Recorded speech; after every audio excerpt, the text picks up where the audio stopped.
Okay, I think we are good. We are live. Hopefully everything is set and good. I'll get it checked out on the laptop to make sure that everything is smooth. But what's up? It is birdie time. I am in Michigan. In Michigan. Let's get this set up here. All right. So welcome to the live stream. I'm chilling in Michigan. It is not too cold. It snowed a couple days ago, but it's better now. So got out, played around at disc golf today, yesterday, and the day before. So that was really nice. Got to get a little bit of disc golfing in and not suffering too badly in the cold. All right, let's see here. Make sure that we are good. So did anybody get to play this week? Anybody get any good disc golfing in?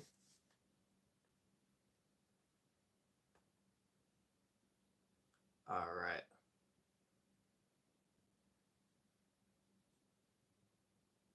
Okay. Looks like we are good. Cool. Hi, Luke. Dude, it wanted to be the first message. Chilling, waiting for dinner. Nice. 2 hours ago. Heck yeah. Awesome. Yep, got started. So yeah, let's see. I've played 3 different courses in Michigan this week. And so I played a very easy course a couple days ago, very easy course. Just like, I don't know, the average hole is probably 170 feet. So pretty straightforward, pretty simple. And that was fun. I didn't even play that well, and I went 10 down. Like, it was just very easy course. I actually, funny enough, I forgot my bag. So I went to visit some buddies in Grand Rapids, and I just left my disc golf bag. So didn't have my discs. All I had in the car was a Keystone, a compass, and a DX Leopard. So all I had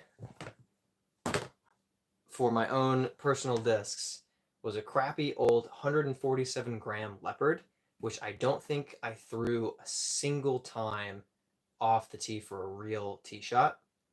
And then a compass, and then a Keystone. And thankfully, it was a very easy course, so I was able to throw just the compass and Keystone on most of the shots. But it was an experience going from having my Wardens to putt with to having a very just kind of floppy Keystone. Had to spin putt, basically. I had to spin putt because the push putt just not working. But it was pretty fun. I threw a few ace runs for fun after every tee shot, pretty much, and I caught some ace runs on camera hitting some metal. So I posted one already where I hit the band. That was really fun. I threw the Keystone really, really short, and then I grabbed the compass and smacked the band. So that was pretty nice. But yeah, I enjoy the courses. I try to go to a course in Grand Rapids that apparently was too close to the Grand River because some of the baskets were underwater. So did not play that course, went to a different one, but got to try 2 different Grand Rapids courses, and then got to play my kind of local Jackson course that I played, I don't know, a dozen times at this point. So that's fun. Ramsey, what's up, dude? Hopping in the chat, hanging out. 2 a.m. Hi. Said hi. Thanks for hopping in and joining. Good to see you. We're just chilling, hanging out in Michigan on my little family vacation. Ramsey says, haven't been able to watch the last few weeks, been super busy and usually driving back to school on Sundays. Yeah, I totally understand. I get it. The college life, especially if you're close enough to home to do the weekend trip. For me, where I visited my buddies in Grand Rapids, that's where I went to college. So it's an hour and a half from where I grew up. So the weekend trips can happen. And of course, when that happens, sometimes you make that trip back late on Sunday and it's just what happens. Your schedule just fills right up. Thanks to AM for the sub. Really appreciate it. Hopefully I am nice, and hopefully I live up to that reputation. But glad you joined us, and yeah, Ramsey, go back on Fridays, work all weekend, and then drive back. So that's much less enjoyable than just kind of going home and hanging out with friends and family for the weekend. Is going home and working for the weekend. But glad you at least have some of that income throughout college. That's a good thing. Essential, one might say, to get through college these days. Yeah. Thanks for liking 2 a.m. Appreciate you joining. Appreciate you being here. Ramsey, you like your job and work with buddies. That's good. That's good. I'm glad. Yeah, because often college jobs that you really like. Often college jobs are, Starbucks barista, which I mean you can enjoy doing that for sure. But it seems like the average college student job in school is just obnoxious. Uh, the best college job that I had was tutoring. I actually really enjoyed doing some tutoring for some other students. I really liked that. It was nice. It was good for me to kind of review some of the material, and I think I was a senior at that point, so most of the kind of fundamentals, I was very accustomed to them, very familiar with it, and so helping out some freshmen and sophomores it was just nice. It was nice to see them kind of get it when maybe they didn't understand it in the class, but through a few conversations they kind of got it. So I like tutoring. Getting paid to teach is kind of what I was headed toward as a youth pastor, so worked out great. Darren, hi, thanks for hopping on and joining us. 2 a.m. Going to Tennessee for a vacation, and then we'll live in a 3-story building. So excited, dude. That's cool. That's cool. That's awesome. Nice. 3-story building. That's fun. Tennessee's great. I had some family in Tennessee when I was growing up. And so I would visit Tennessee and really enjoyed it. I liked the weather quite a bit. Michigan gets, especially certain parts of Michigan, get kind of wet and somewhat swampy and rainy. And it will get all sunny and all the mosquitoes will come out, and it's like that.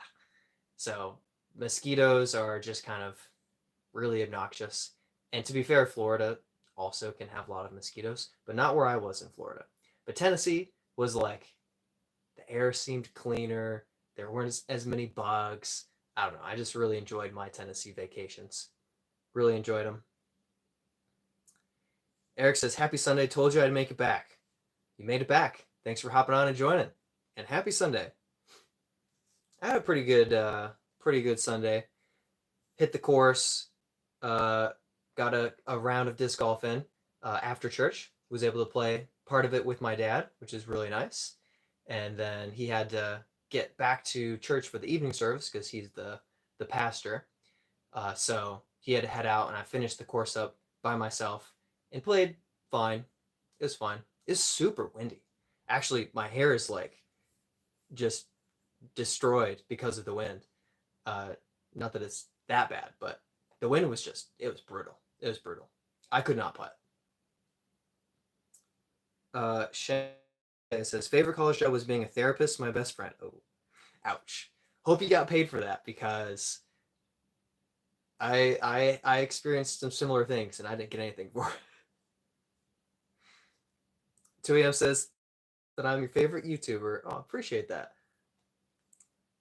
Jiki, can't say, but gotta stop by and say hey. What's up? Awesome, Jiki. Thanks for hopping on and joining. Got plenty of editing to do, maybe a live stream of your own. But thanks for coming in, Mr. stopping by and saying hi. Nobody says I like therapy. So does that mean that nobody likes therapy? Or does that mean that one person likes therapy?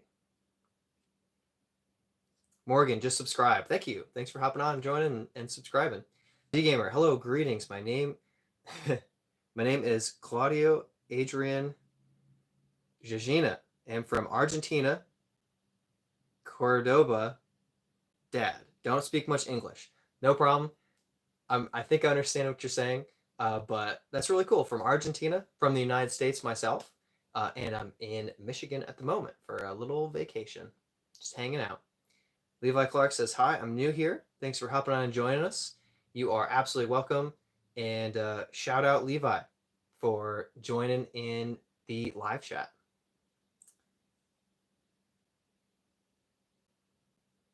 Z Gamer said, "Oh, I already read that one." Eric says, "Played 24-hole round at Floral City, 4 down through 22, and double bogey the last 2 holes and left even. That's brutal. That is brutal." Um, I've played the Floral City. Is that in Brooksville? I played the Floral City Park a couple of times. I had a tournament there. Let's see, the last 2 holes. Am I thinking of the right course? I wasn't thinking it was a 24-hole course. Maybe it is. Floral City Park in Florida. Yeah. Shantae says, "Nope, never got paid." That's tough. Payless, sometimes thankless job. 2 a.m. says, "Gotta go. I'm sad." Hey, that's all right. I go live every Sunday at 6:30 p.m. So at this time, I'm live every week. And of course, if you watch any of my videos, then you can enjoy those as well. But hey, every week I'll be back. So feel free to join next week, even though it's going to be Easter Sunday. I'll be here. Pro999 says, "Please give me iPhone." I don't even have an iPhone, so sorry. I got a Samsung. That's all I got. GK says, "No, I just worked 10 hours and gonna get some eats." Heck yeah, get some food, man. You deserve it. Mike says, "Hi." Hi, Mike. Thanks for hopping on and joining. Z Gamer says, "Thanks." Angela says, "Hi, how are you?" From Canada. Oh, nice. So I'm in lower Michigan, but I know that parts of Michigan are north enough to be up close to Canada. And I know parts of Michigan are more north than parts of Canada. But obviously, it's not like we're close neighbors or anything, but heck yeah.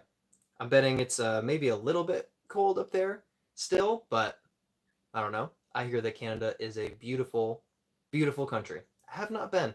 I should go to Canada.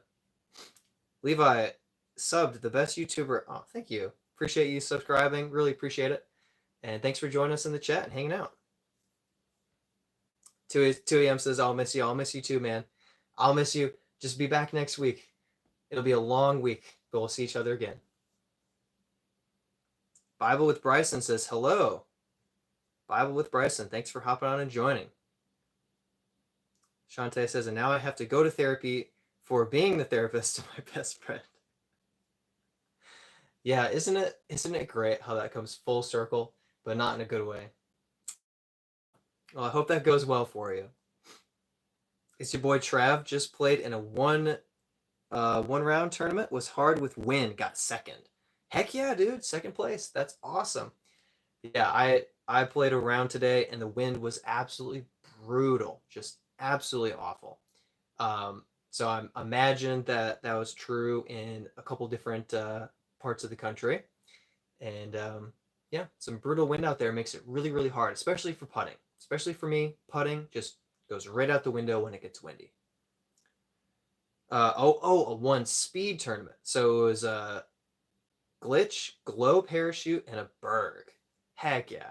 Yeah, that's tough with wind though. That the glitch can fly really well, but with a lot of wind, it can be maybe a hard disc to control. But that's really cool. Yeah, one speed tournament. That's a lot of fun. Second place is really fantastic. Ramsey says, "I'm being Michigan this summer. Might visit Canada if I can." Yeah, it depends on what part of course, but some of Michigan is pretty close, and you can kind of swing across the border and visit Canada. Depending on where in Michigan you are, it might be 12 hours of driving across Michigan before you're able to leave Michigan. Levi says, "What's your favorite movie and what country are you from?" I'm from America. I'm American. I'm also from the United States.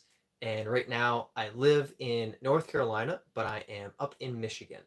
So I just kind of traveled to visit my hometown, see some friends and family. So I'm up in Michigan. It's it was snowing last week, but now the snow is gone It was about 55 degrees today, warm enough to get a nice round of very windy disc golf in. Ramsey says, I'm going to go for a bit. Good luck on the stream. Thank you. Appreciate you hopping on for a little bit. Hopefully catch you when the stream ends and hang out a little bit more. Oh, and Levi, what's my favorite movie? Oh, that's a great question. What's my favorite movie? Depends on the day. So I'll just say top movies are the Lord of the Rings trilogy, absolutely to the top. Also, really close to the top, all of the Spider-Man movies are all like really high up there. Um, Otherwise, what the weirdest movie kind of that no one's heard of, my favorite movie that no one's heard of, it's called Changing Lanes, and it has Ben Affleck and Samuel Jackson.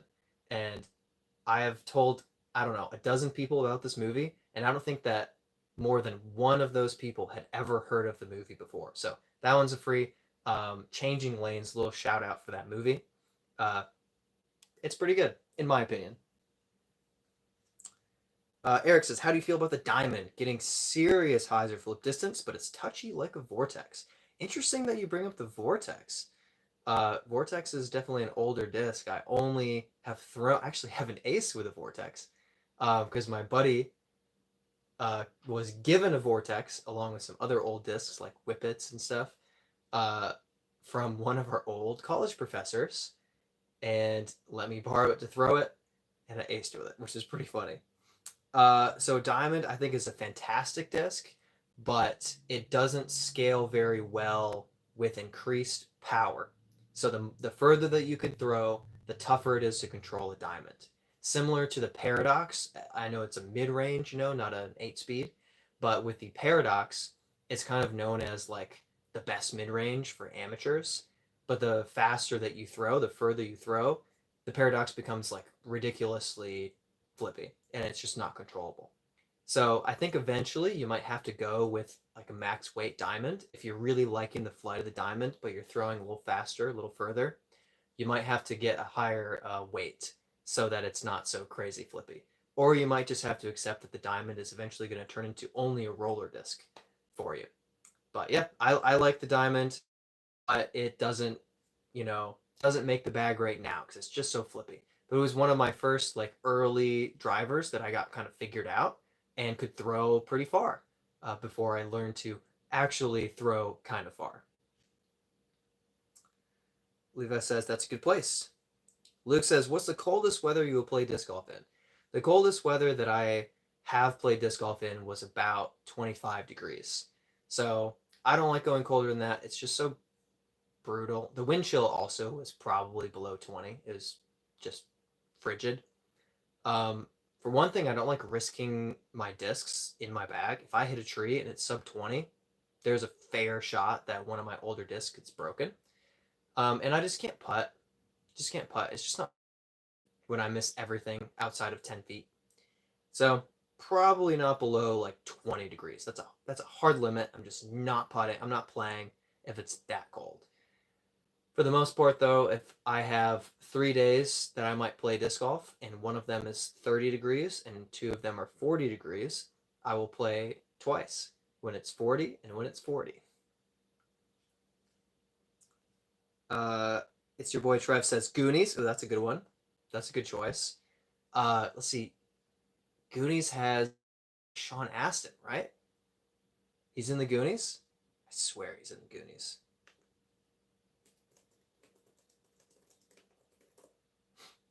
Yeah, he's Mikey in the Goonies. It's his film debut. So there you go. We got Goonies with Sean Astin, as well as, of course, Lord of the Rings. So that's, anybody throws out Rudy, we'll have a Sean Astin fest going on here.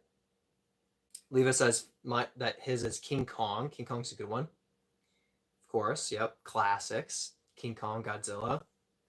Eric says Shawshank Redemption and The Age of Adeline is pretty good.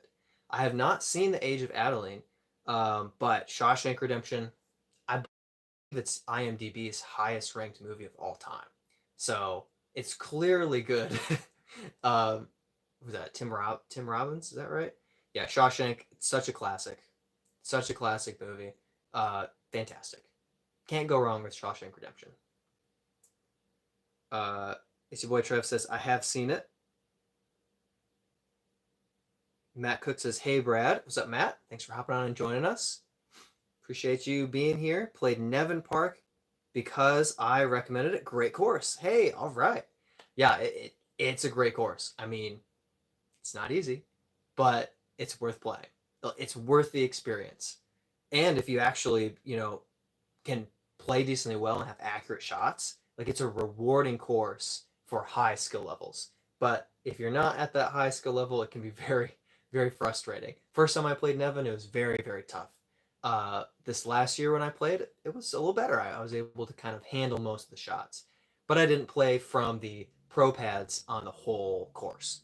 Um, yeah, so tough course, but it's fun. It's worth it. Glad you played it.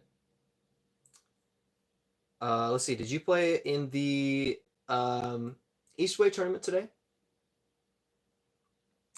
Leo says, "What is your favorite football team?" I'm not really a huge fan of football, kind of basketball, baseball. Um, so, I mean, I kind of the default to saying the Detroit Lions just because Michigan, it's kind of the you kind of just have to at some point root for the Lions. You just have to root for the Lions. Oh, you're talking soccer as in football as in soccer. So I would say Barcelona's up there. Yeah, maybe Barcelona right now. Yeah.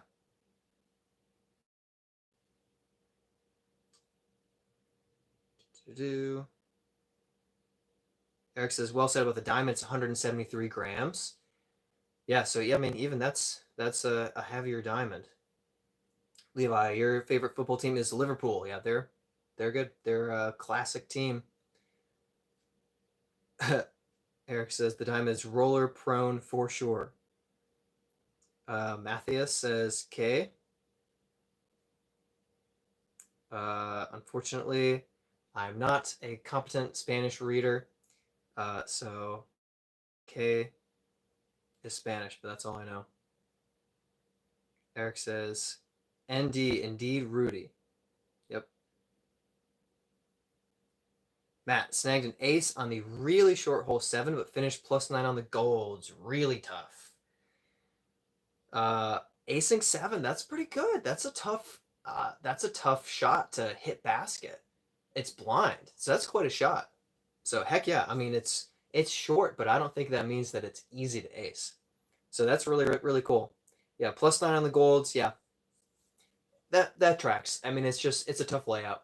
One bad tree kick can give you a triple bogey, just like that. Especially hole 5. Hole 5. Yeah, hole 5. Yep.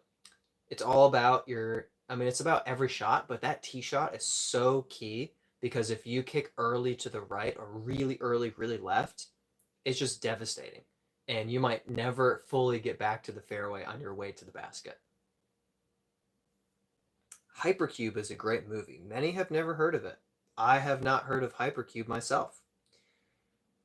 Uh, yeah, Hypercube, haven't heard of it. What was that one that I did watch? I can't remember. Nope, haven't heard of it. I'll have to look it up. Manish says, play a song. Sorry, I don't have an instrument. And despite common opinion, I'm not related to Ed Sheeran, so I don't have any musical ability.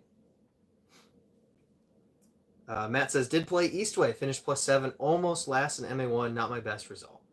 Yeah, that's a bummer. Did Nolan end up winning that? I saw that he was winning with about 3 holes left. He was winning by 2, so I figured that he was probably going to finish the course out well. I think he was 7 down, so he seemed on pace to take the win, which is great. I think my best, granted, hole 14, I played from the longest tee pad, which is so difficult, but my best at Eastway at that layout is 7 down. So if I played my best, I could have been close to a potential win, but obviously I wasn't even. So doesn't matter. It's a tough course. Nolan just finished 6 down. He won. Okay. Yep. So if I had been there and I had played my best, I could have won by 1. if at my best. I have not been playing my best lately.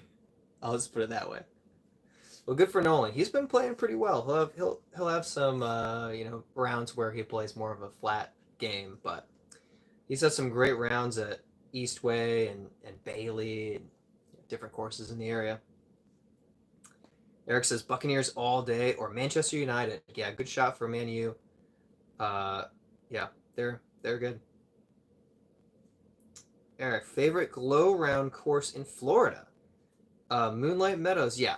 So I have planned for years to get in a round at Moonlight Meadows, and I just never did it. So that was just that was a missed opportunity. I can obviously go back at some point, but yeah, it was about 2 hours I think from Gainesville, so it was a little bit tough to get in a glow round and then have to drive back. So that just kind of made it a little bit tougher to commit to making the plans to go. So I didn't end up actually getting in around at Moonlight Meadows. It was like Moonlit Meadows. So I never ended up playing it, but I've heard that it's fantastic. So I really do want to try it out sometime. Chargers on every hole. That's just awesome. Matt says, "Yep, Nolan's a nice guy and looks like he played well." Yep. He's super nice. He runs great tournaments. I mean, if you kind of scrolled through, the different divisions, like people turn out for the chain reactions tournaments, and I think it's because Nolan runs good events. He has a good system of like merchandise credit, even for amateur divisions. Yeah, I think he just does an excellent job of just handling everything. And then, of course, he can get out and get his round in, and sometimes he ends up playing really well. Eric, you drive an hour and 9 minutes to play it every Friday. Yeah, heck yeah. It must really be a good course. Yeah. Just from the pictures and the description, it really seemed like an excellent glow course. Yeah, actually, the only glow rounds that I put in Florida, I think, were Jonesville Northside and High Springs Sports Complex, all in the Gainesville, Alachua, High Springs area. And so they're not even glow courses, they're just courses where we played glow. So actually really didn't get much glow golf in, but Moonlight Meadows would be really, really cool. Justin made it. Welcome, Justin. Thanks for hopping in. Kareem says, your favorite car brand? I'm not really that much of a car guy, so I would say my favorite car brand, I don't know. I have a Toyota Corolla, so Toyota, I don't know. Your favorite disc golf? My favorite disc golf disc would be the Echo. Streamline Echo is my favorite disc. Also the Brave. I have a Brave in my bag, signed by Isaac Robinson. So Echo for mid, Brave for a fairway driver are two of my favorite discs. Also love the Soul. I like a lot of different discs, but yeah, those are two of my top choices.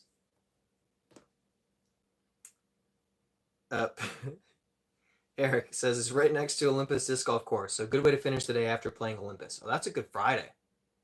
That's a good Friday. Olympus and then Moonlight Meadows. I didn't know it was so close because I made the trek to Olympus to play fundraiser after the chess.com last year, and of course, I was also able to spectate for the pros, which was really great. But yeah, I didn't realize that the Moonlight Meadows was out there. I might have tried to fit into my schedule. That'd have been really cool. Luke says could have said Dodge would have been a better choice. I don't know. I don't have loyalty to any car brand. It just isn't something that I've spent time thinking about. Yeah, so sorry to disappoint. Dottie says hi. Hi Dottie, thanks for hopping in and joining. Just hanging out, chilling. Eric says the Soul is a great disc. Yeah, it's like a slow speed diamond. It's like a slow speed diamond. It's so buttery. If you throw it right, just a little hyzer flip drift that never comes back. It's a great disc. Zach's Realty Media says, I want to play in a tournament near me, but I'm not sure what division to sign up for. Usually play around par with a few bogeys and birdies thrown in there, can throw 350 max. So I would say, excuse me, if you're playing around 350 max, I would say probably I would skip over MA4 and go at least to MA3. So that's kind of my advice is I would start with MA3 because if it turns out that you're really good for MA3, you can move up to MA2.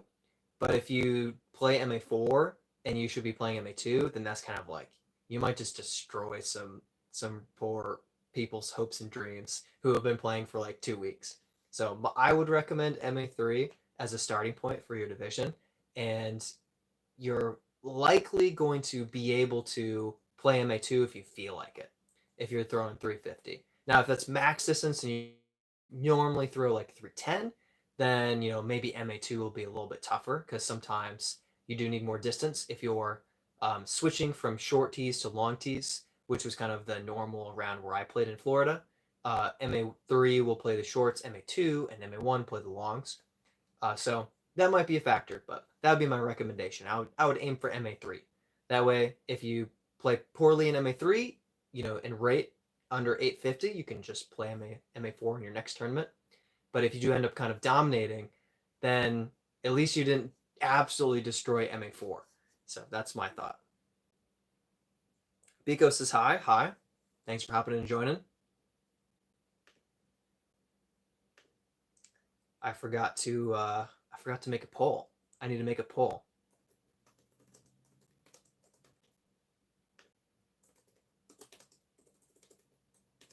So let's see. Did any of you guys get rounds in this weekend or last week? Did you get to play? I already kind of mentioned I played at a really easy course in Michigan, where I had a lot of ace runs for fun, and didn't have my bag and played with a couple of like spare discs in my car, and I went 10 down and felt like I didn't play great. Like it was that easy of a course, like very, very simple. And then got to play a more challenging course, and then I got to play a course today in the horrific wind.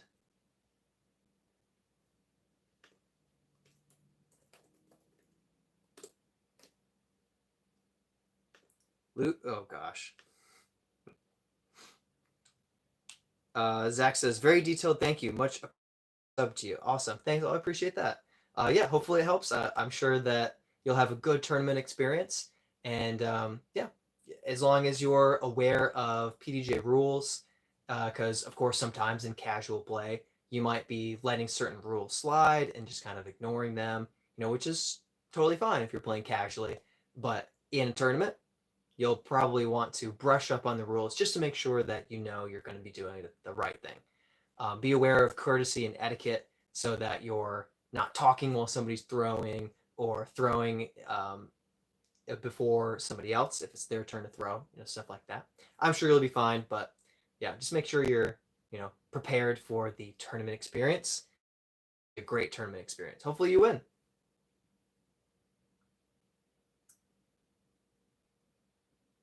Steven says, hope your weekend went well. I shot my first under par round yesterday. Wasn't awesome, but had more good moments than bad and moved up in the tags. Heck yeah. That's how it's done. Yeah, weekend went pretty well. I was able to visit some friends in Grand Rapids. I got some Taco Bell. I got some B-dubs. Watched some movies. Played some disc golf. Had a great time. It was really, really nice. I probably had too much food. Had a lot of ice cream. A lot of ice cream.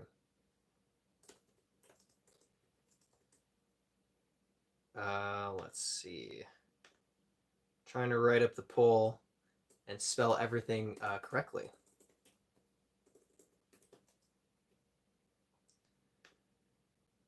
And all right, we're gonna change this. We're gonna make it better. Defeat says, any plans to play Illinois courses? I don't have any plans to swing that far over. I'm actually not even crazy far from Illinois, but I have played one or two Illinois courses. So I have put a round in the state, but not on this specific trip. So unfortunately, no. But I do have a buddy in Illinois who lives near the Chicago area. So if I find myself going up for a visit, I'll definitely be playing some disc golf in the area. He plays disc golf too. Actually, the only course that I played in Illinois was for his bachelor party a couple years ago. So that was my Illinois disc golf experience. It was fun. Really enjoyed it. Let's see. Trying to make the poll interesting. Luke says being beat by an MA3 player soon. It's going to happen. I don't think it's going to happen. I think that's a myth. I think MA3 players are a myth. I'm going to be playing 3 rounds with Luke tomorrow. So there's a chance that I lose one of those 3. I'm joining him on his home turf on courses that I've never seen before. But I like my chances. I believe in myself. If it's too windy, Luke could win. I don't putt well in the wind. Eric says, what is your best advice on getting manufacturers to send you discs to review? I would say the way that I found the most success is to go to tournament directors or local retailers and talk to them about it, because they'll be able to see you face to face, and you can kind of propose the idea of, I'll do you if you give me a disc to review, I'll do the review. It'll be like a quote unquote sponsored video by you. So I'll put forth your information. I'll tell people to go shop at your store or shop online. And so you're kind of pointing people back to them. So my first disc review, I had a local family who ran tournaments and sold discs, and they have an online store. So they gave me the disc, and I did the review. They gave me a promo code, so I did my review, shouted them out, gave my promo code, and more than one person used my promo code on their online site. So they told me, hey, it was definitely worth it, like giving you that disc to review.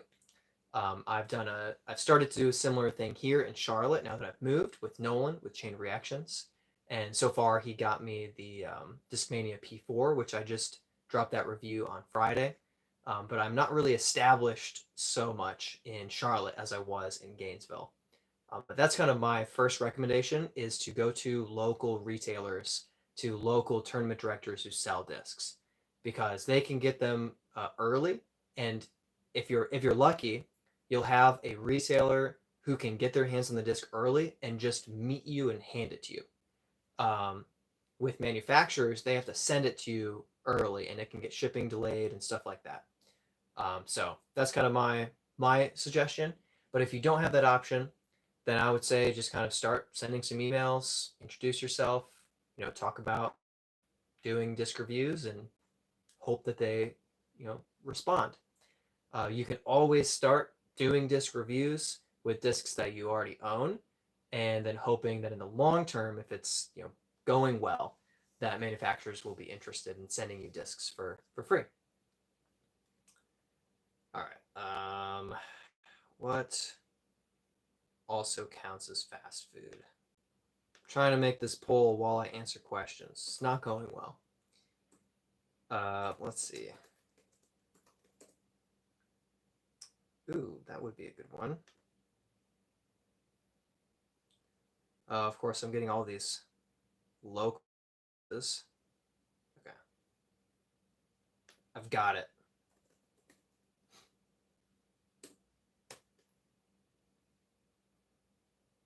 Boom.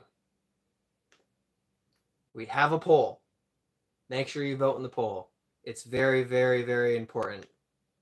Totally important that you vote in the poll.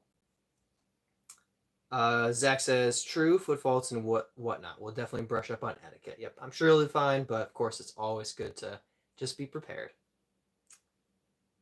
Jason says, hey man, glad I didn't miss the live. Can't stay long, about to take my dog to the dog park. Oh, heck yeah. Hope your dog has fun. Enjoy the outdoors. Hopefully it's nice in your area. But glad you were able to hop in just for a minute. Zach says, thank you. Of course. Absolutely. Eric says, congrats to Steven. Yeah, man. Playing a good round. Hitting under par. Sean says, hey, man. Hey, thanks for joining. Sorry, I know I'm a few minutes behind the chat, but I had to make that poll. It's very important. Steven says, just barely missed this low ceiling 50-foot putt. Really fast line drive on highs with a hit the cage. Hurt me from head to toe. Yeah, that's a bummer. That's a bummer. Defeat said, right on. Would love to see you play my home courses. Highly recommend Camden and Prospect Park. I've heard of Prospect Park. Here we go. Matthew says, did you ever get your Terra back out of the tree? Very sad news. When some of those hurricanes came through last year, one of them knocked it out of the tree because I went like the next day to Northside and it was already gone. So it got knocked out of the tree. Somebody found it and kept it, didn't turn it into lost and found. I dug through the stacks and stacks of lost and found discs that they had. Mine was not there. So somebody has my Terra, but I'm betting the amount of time it spent wedged up there, it probably doesn't fly the same. But hey, maybe it'll fly well for somebody. Good question, man. I wish I got it back. Eric says, thanks for pointers on the manufacturer disc reviews. I'm good with Sun King. Yeah, Sun King, that's the way to go. That's the way to go. Yep, because whatever disc you're going to want, he's going to have it, probably. Probably going to have it. Steven says, so easy, Taco Bell, chicken chalupas, no sour cream, sub avocado ranch. Yeah, I'm with you all the way except for no sour cream. That's just evil, but that's okay. I still care about you as a person. I go 2 beefy 5-layer burritos and 2 sides of sour cream. That's how I go. Lex Pro and Ritalin says, I'll pop in and say hello because I'm bored. You're hopping in and saying hello because you're bored. Appreciate you being here. Eric says, got my first turkey at Floral. 1 birdie from 66, then 63, then 57. Dude, that's far. That's crazy. That is really far. Eric, my worst non-returned lost disc was the Mindbender signed by Simon himself. Yeah. Mine was throwing an extra shot with my FPO signed Enigma, and I think I had 12 or 14 signatures on it.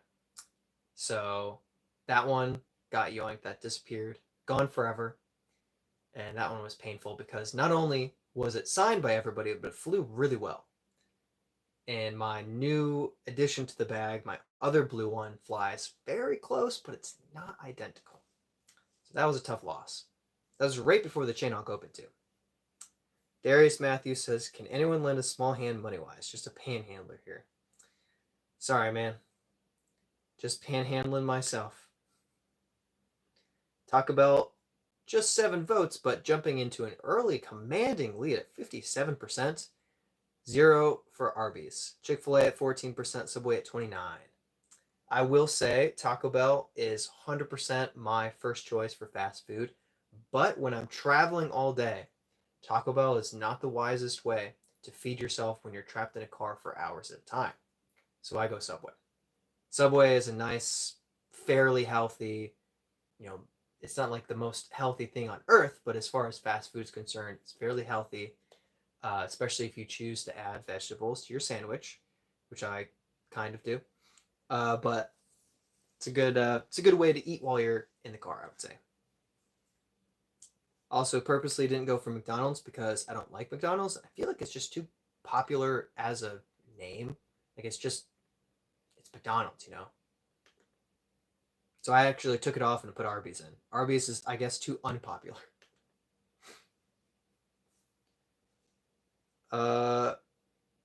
Steven says, losing a Mindbender signed by Simon is rough. I feel I should get mine by him at USDGC. Would still throw it. Yeah, I have, at first I was like, a signed disc has to go on the shelf. It can never be thrown. And then I decided to throw the FPO signed disc. And then I was like, you know what? I'll throw anything that's signed. Maybe it'll fly better. Some of them didn't. fly better. Yep. Eric Bags the Enigma forehand favorite. It's an excellent forehand throw. Chili says, ever have Jersey Mike's? Way better than Subway in my opinion. Subway's still great. I've had Jersey Mike's a handful of times. I liked it. I would say I liked it. And I actually considered it for the poll, but I went for kind of like 4 different categories for the fast food choices and figured that Subway was a bigger name than Jersey Mike's, so I threw it in there. But good shout for preferring Jersey Mike's over Subway. Yeah, it's good food. It's good food. Darius says, allergic to wheat, so I buy hash browns and McCheese with no patty. Hash browns are the patties. Huh. That's a very fascinating way to do it. That's really cool. Very creative. Chick-fil-A waffle fries and the sauce is bomb. Yeah, dude, their Chick-fil-A sauce, it's good stuff. It's good stuff. They've created something magical. Something blessed by God himself. Just kidding, obviously, but pretty good. It's pretty good. Yeah.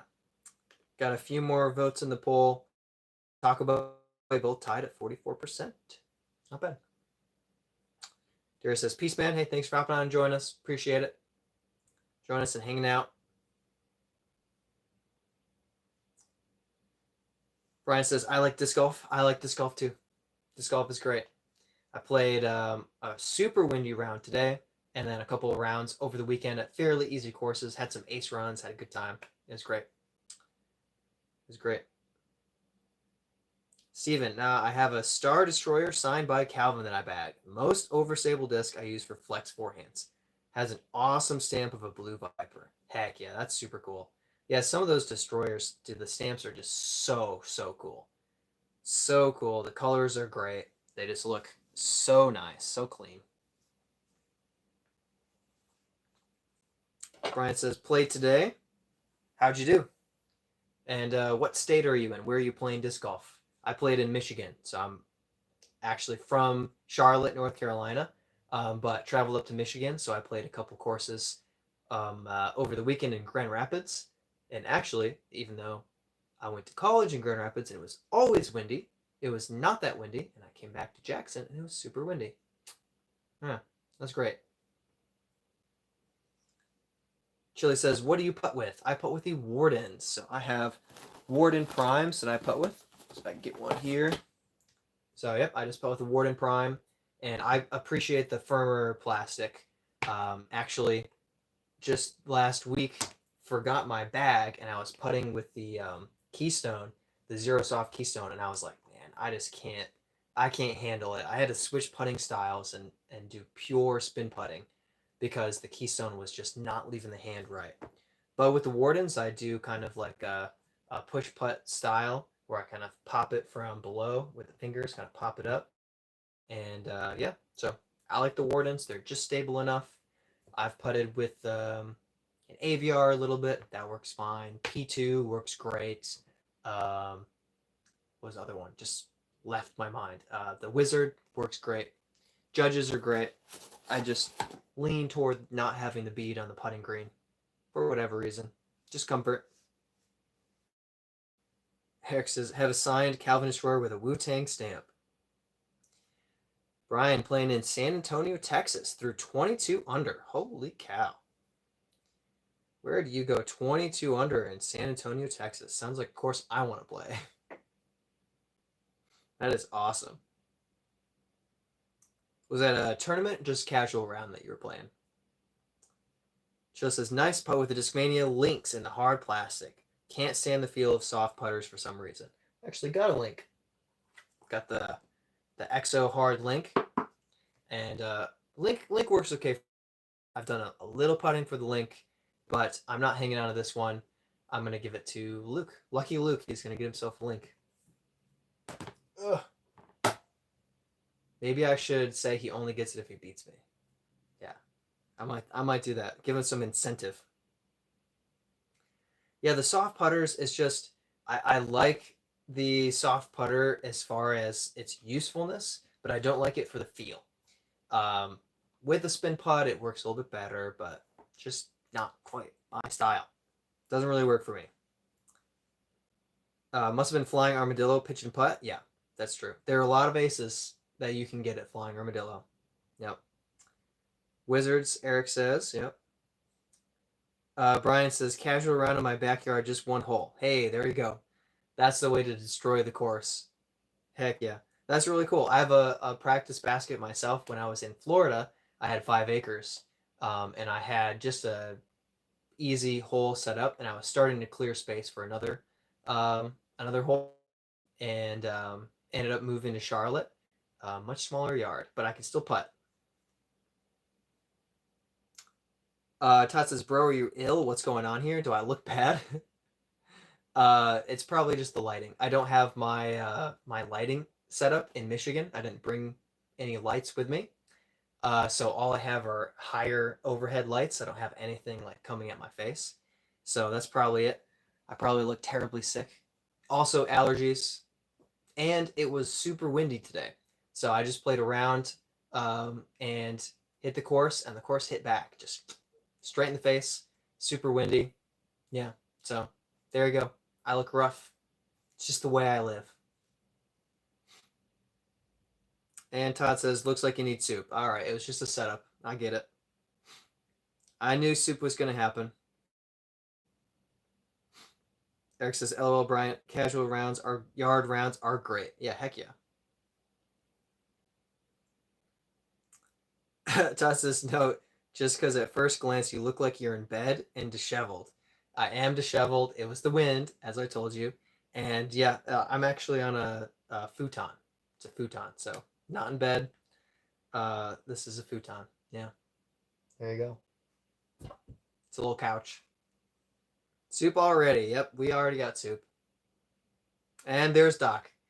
No Doc for what? 50 minutes. There's no Doc. Todd says soup and poof, there he is. Just it's magical.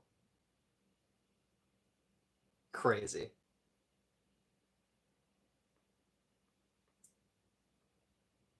Chili, live in a very rural area, so I have a 5-acre field behind. Can throw full power. Just wish I had some woods to make some cool shots.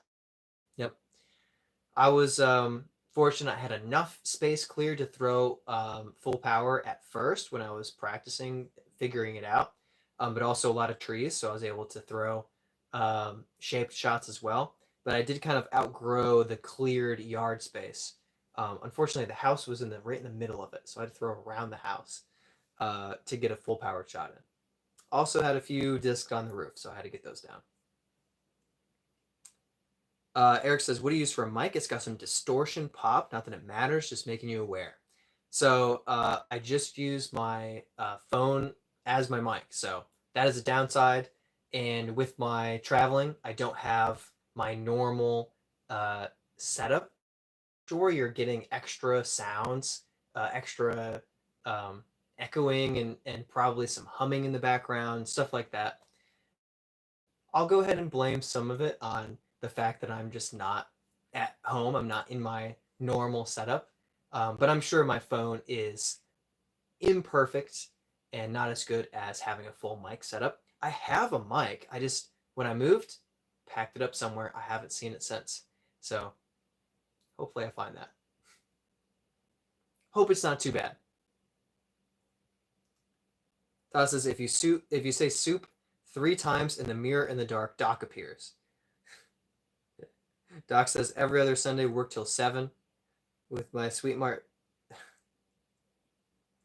All right. Thanks for joining us, Doc. Glad you're just a little bit late.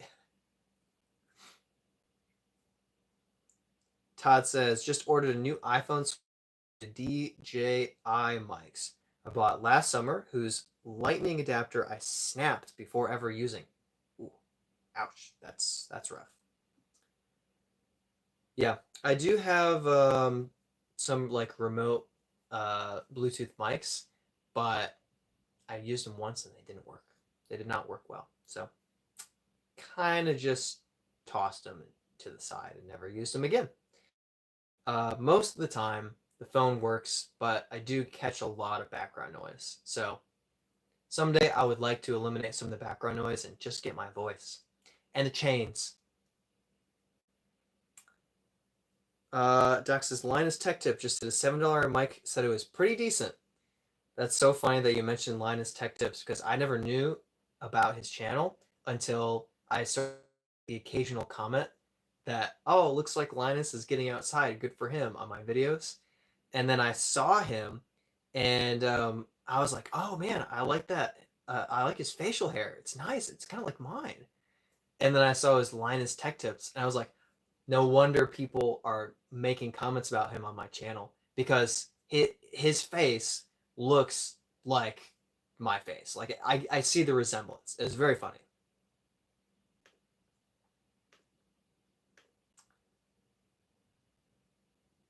Uh, Eric, 41 used discs for $80 on Facebook Marketplace. Buy or not? I mean, I would say 98% buy unless they're all just awful old crap because at the very, very least, you can give them away to new players and or you can like trade them in like Nolan with Chain Reactions, you can trade in your used discs for merch credit. I mean, I don't see how you don't come out ahead. $2, you better get more than $2 a disc. I don't know. Todd says on non-windy days the phone mics are cool, but man, when the wind blows, it's rough on the audio. Yeah, yeah. It can get really, really bad.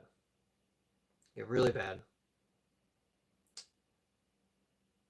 Dude, it played my worst round in a while and currently take a week hiatus to recuperate. Yeah, just after a 980 rated round too, that's a tough one to kind of bounce back to. I did a similar thing during the Unchained conference where my the weekend was a 996 rated round and I missed 5 putts in the circle and was like, man, I could have just absolutely destroyed. And then I ended the weekend with a 913 rated round, I think. And I was like, well, I suck. $7 mic is more for up, not really Wi-Fi. Gotcha. Yeah. Steven, iPhone mics are very sensitive. They pick up every little thing you actually don't hear in real time. Interesting. Depends on the brand and plastic. At least mine's sensitive, says Steven. Doc says, Linus, I don't see it. Ed Sheeran, maybe. There we go. Ed Sheeran reference. There we go. No one said plates yet, but I don't have them stacked up like normal, so that's... You can only see like 2 back here. All right. Eric says, the guy just messaged me right now. I'm going to go pick him up. All right. Heck yeah. Tell us if you get anything good. I mean, 2 Calvin Destroyers, and it's worth $40. So hopefully you get some good stuff. Even cruddy old ones can be fun sometimes, used for sacrificial near the water. Journey to Success says Harambe. Todd says, I'll never forget Harambe. Diego says hi. Hi, Diego. Thanks for hopping in and joining us. Doc says, Steven, try a phone wind protector. Yeah, I have seen those.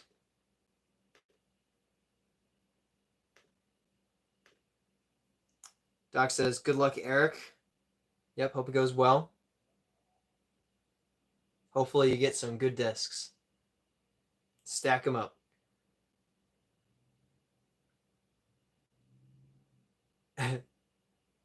I'll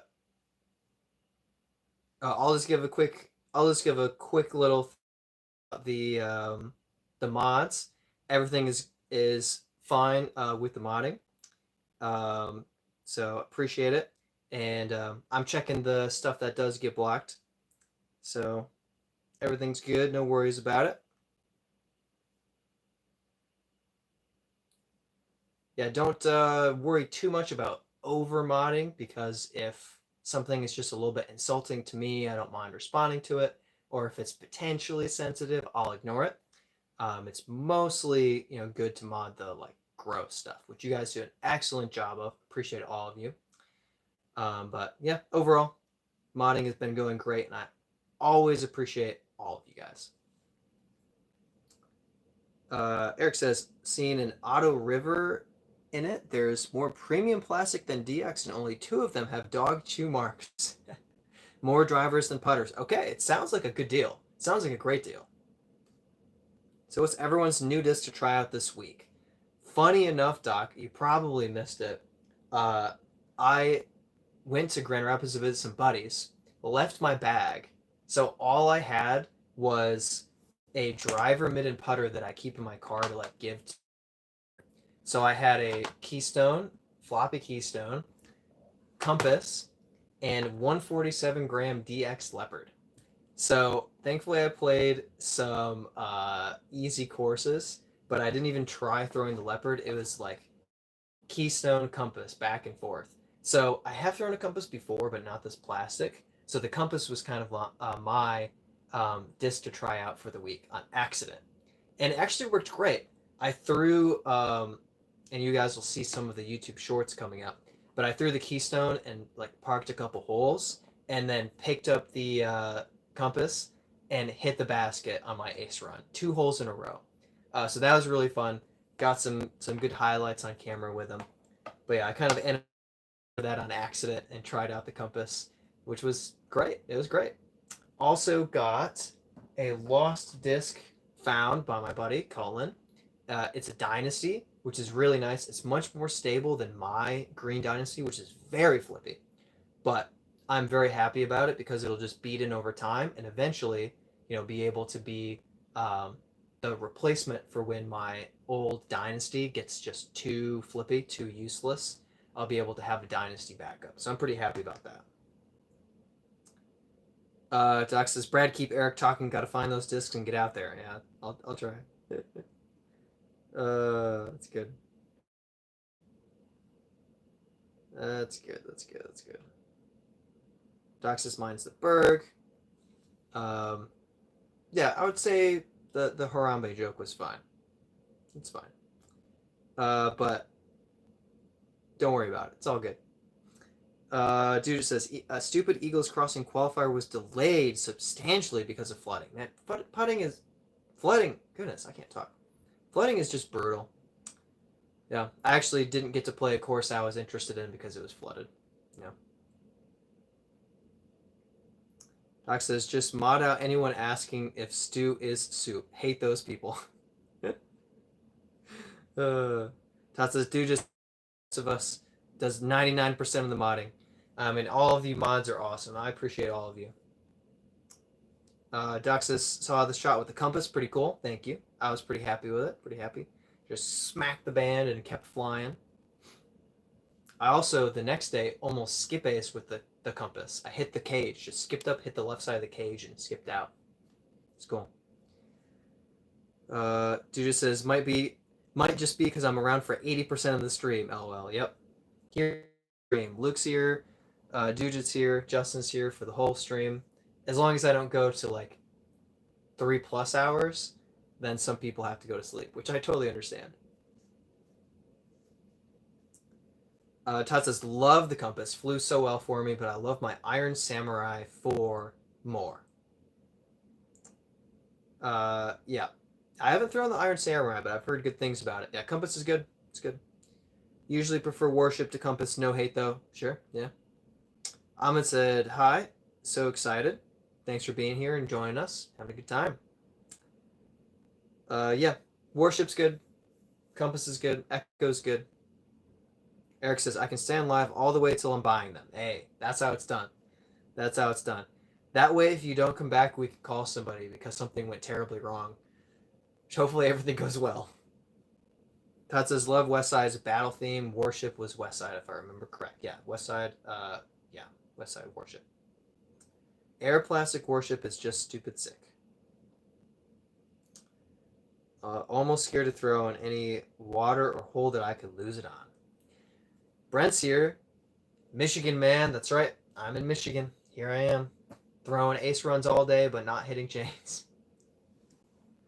Actually just did some ace runs with a ripping tailwind, and that was annoying. That was not the most enjoyable circumstance to try ace runs. Yeah. It was fun. Brent says, sorry, disappointed me today. It's okay, Brent. I just literally lost thousands of dollars in the betting market, but fine. It's fine. It's fine. I'm glad that Nolan took it down. That's cool. Glad he won. But yeah, Brent had a tournament at Eastway and could have won. Didn't win. Made us all sad. While you're in Michigan, hook up with Hunter from Tossing Plastic. Tossing Plastic, huh? Wouldn't say that I know. I'm guessing it's a YouTube channel. My internet is a little bit slow. Oh, I looked this up before. It has to like read, like look this up again because I've looked up Tossing Plastic before. Nice. Oh yeah, I've seen some of Hunter's stuff. Yeah. I've seen him. Yep. He gets all over. He's not just Michigan, but I guess I do too. Grab myself one of those. Uh, grab myself one of those purple 2024 OTB Open hexes, 168 gram, I think. Yeah, that's great. Hexes are so good. And I did not lose any money betting. I would never put thousands of dollars into a bet, for one. And number two, I would never bet on Brent because he kicks trees, and I just can't rely on his performance. So, yep. No money lost. Todd says, yeah, he's a real sweetheart. Get along famously. Yeah, I bet it'd be fun to play with him. It'd be cool. Yeah, Brent says 3 straight really disappointing rounds in a row. Welcome to my 2025. Solar said Jockey Minecraft movie. Haven't seen it yet. I'm not sure it's at the top of my list, but I heard that people enjoyed it. Which is good because it looked like it was going to be terrible. Dude just says, I would have bet thousands on you, Brent. Don't worry. I really need to I need to get a feature where I can give nicknames to all of you guys, so I can put nicknames like soup drinker and tree kicker and stuff like that. Because, well, I think you're too, but dude, just says top 5 cinema moments of all time. Doc says I think 150 is the air warship. It's pretty light.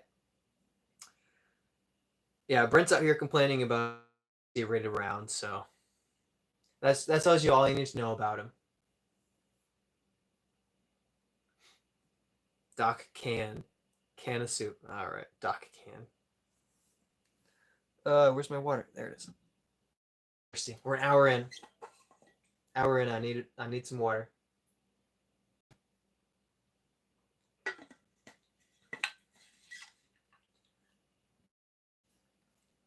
Dude says, yep, went to the Minecraft movie with like 20 of my friends, people I know. It was hilarious. That's the way to do it. Go with a group. I feel like if I were to just like watch it by myself, I wouldn't necessarily really care about it. But I think if I watched it with some friends that I played on a Minecraft server with back in the day, we'd probably have a good time. That's the way to go. Yeah, Brent, I know how you feel. Just play the layout twice, shot 3 down and 7 down. I get it. I feel that. I did the 5 down at Nevin and then even and 7 down at Eastway, and then, well, we know that my Queen City Gambit did not go well. So I understand it sucks to go out there, have a few good practice rounds, and then just not execute. It's tough. Todd might have a Lucid Air Vandal in the 150s, maybe low 160s. Absolutely love it. Tiana, what? I have no idea what this is, but I'm gonna try to read it anyway. These are lyrics. Need you now more than a yaya. Won't you put my heart back together? If like someone in my head to find you're always. I can't read this. Sorry. It probably makes more sense if you're singing the song, but it's beyond me. Brent missed 3 circle 1 putts today, which you don't normally do.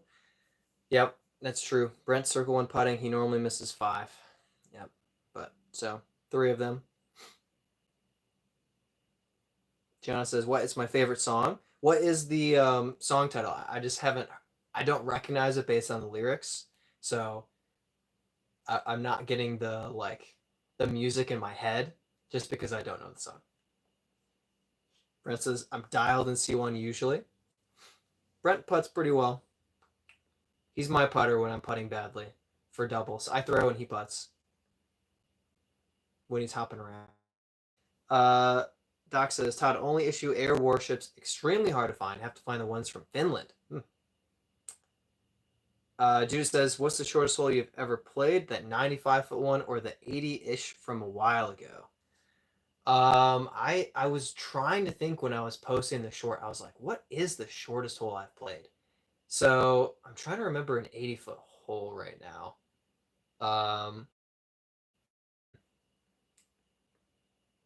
I don't think I don't think I've had a lower than 90-foot hole. But I don't know. If I have one from 80 that I forgot about, I mean then it's about 80. Yeah. I've only played about 3 holes that are less than 100 feet. And that 95-foot one, which actually I think was just over 100, because yeah, I think that it was a little bit further than 95 feet. Added it, I was like, I don't feel like this is 95, but I don't know. Brent says I'm scared to put weight on my dumb foot. I think it's really cost me. Yeah, I'm sure it's going to take a while for you to get it back to 100%.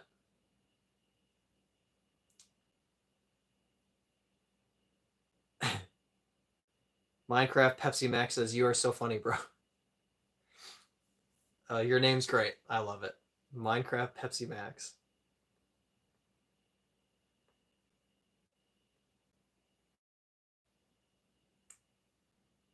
Doc says, Tiana Man song by Dax is mine.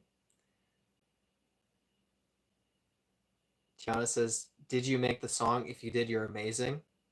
I didn't make any songs. I don't write music. Underworlds are already so understable. Not sure I want a lightweight one. Dude, never tried any West Side discs yet. Gonna have to soon. Yeah, I mean they've got some good stuff. Like any manufacturer, they've got some good stuff.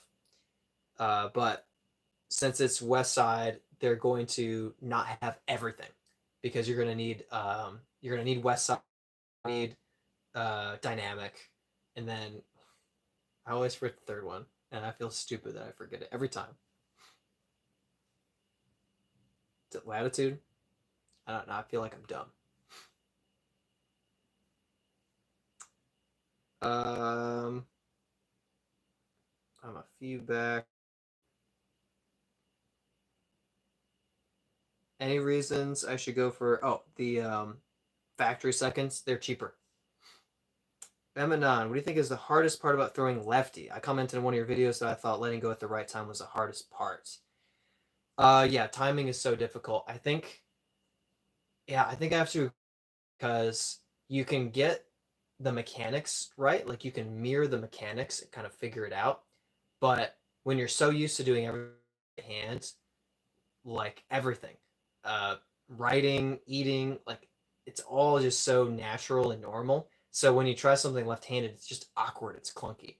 So throwing and putting is so awkward left-handed because your fingers just don't act the same as you expect them to.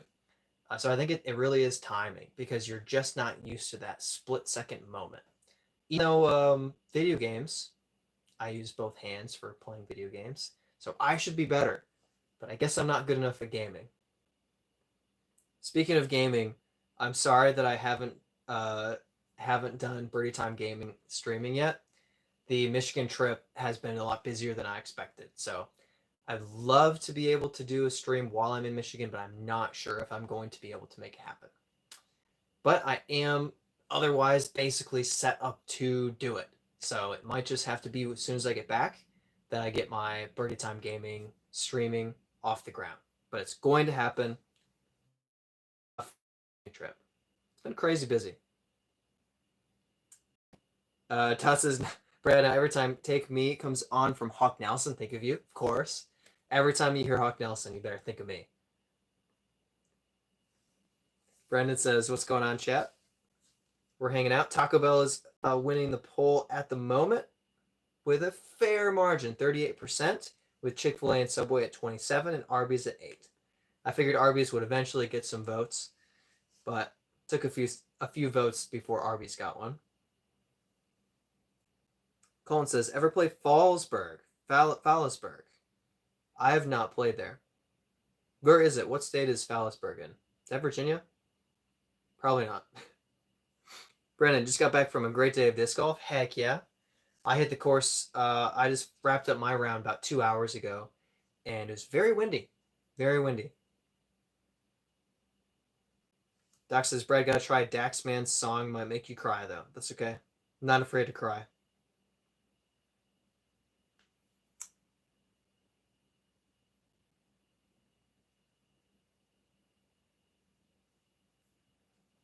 Todd says, Doc, after almost 2 years, finally got my bag pretty settled, so haven't been trying new discs in a while. Do miss the joy of new discs. Now I get my joy from new dies. That's pretty cool. That's pretty good. Get the cool dies in. Dude, does anyone here seriously bag a trash panda and confidently, regularly throw it in tournaments? Great question.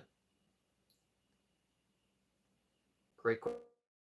Yeah, it's kind of hard to like, because I've seen people with the trash panda disc and they'll be like, hey, look at this. I got the trash panda, whatever. I can't even think of one of their names right now. And then they'll like throw it, but I didn't see them throw it for like the whole round. They just like showed it off and threw it. So I'm like, yeah, same question. Do they actually like use it in tournaments? Is it a tournament shot disc, trash panda disc?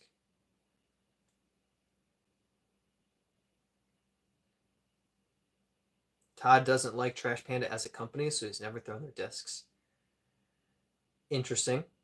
Dude, try the inner core and iffy about buying another one. Just seems like let's just try this company compared to a Discmania type company. Yeah. Todd said doesn't want to offend anyone for his reasons for not liking Trash Panda. That's fair. Jay says, hey, thanks for joining us, Jace. Appreciate you being here, hanging out. Doc says, oh, new segment, Ugly Cry Songs. Christmas 1912. Brent says, haven't thrown the Shrike yet, but it looks better in person. Good. I figured that you would like it. Glad that you got it.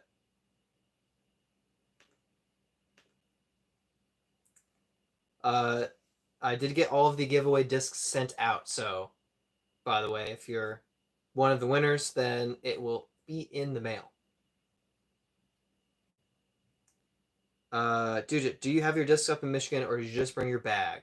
So I just brought my bag, and then what you see behind me. So actually, half of these I'm going to be giving away, but I brought the P4, I brought my X4, I brought my Valkyrie, I brought this Echo to try out, lightweight Echo. I'm very excited to get more throws. I haven't thrown enough with it. And then what else do I have? I have 4 Enigmas to throw. So I have just all of my, some of my backup Enigmas because I want to get extra throws with them and see how they compare. And then one of my old flippier Enigmas. So I have 5 Enigmas that I brought. Ugh.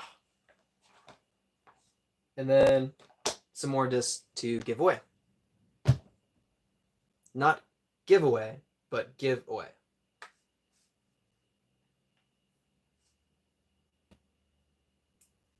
Todd says, looking up Christmas 1912 because I love Ugly Cry songs. Brendan, got a chance to play at Barry Schultz's private course today. That's really cool. That's really awesome. How was it? Doc says, 1914. Sorry, I'm slow. MX Spike says, heck yeah. Thanks for hopping in. Yeah, man, I got all of the giveaway discs taken care of, either hand delivered by via my brother, or in the mail. I will get shipping information out, but I have just. Doc says, man, song Man song also, Todd. Just really speaks about what it's like to be a man. Brennan says, "How's Michigan this time of year?" It's good. It was a little cold last week. It was 30s when I arrived. Then it snowed, so I was like, "And what is this?" But I got out on Friday. It was like 55 degrees and sunny. Nice day. Saturday hit almost 60 degrees and sunny. Really nice day. And today was super windy, but it wasn't cold. So 3 rounds of disc golf in the last 3 days. So that was nice. Yeah, yeah. But Michigan's good. It's good. Not fully like grown. Like all of the underbrush isn't really all grown. Like it will be in the summer. So certain lines are a little bit more open, which is nice, especially at my local at the Ella Sharp Park course in Jackson, because there are actually too many trees. Sometimes there isn't a fairway. So when everything's growing and fully in bloom, it's a pain. Judas says, "How many enigmas does a man need?" Brent says, "Brad is an enigma." Thank you very much. Enigma the disc versus Enigma the man. That's great. Uh, yeah, well, I will always have a backup enigma. So I will always have one. Yep. Same with the echo. I probably have more echoes than I have enigmas, I believe. Yeah. And Tuck says, "Supper ready, who's hungry? LOL. Sadly, not soup." I had a bison burger for lunch today. That was really good. That was really good. Classic Michigan food. Not really. Brent says, "Brother, you got your up the course an hour and 15 minutes before his tea time. That is incredible. Wow, that is incredible. I should apologize to my brother." Wait, no, that's your fault, Brent. Actually, to be totally fair, my brother changed his tea time, so it's his fault. Brennan says the private course was amazing at his house at 24 holes on like 14 acres. He's a he's a tell stand up down to earth guy. That's really really cool. That's super cool to have the opportunity. Is that a paid course or like an invite, or you just kind of reach out and contact and get approved for it?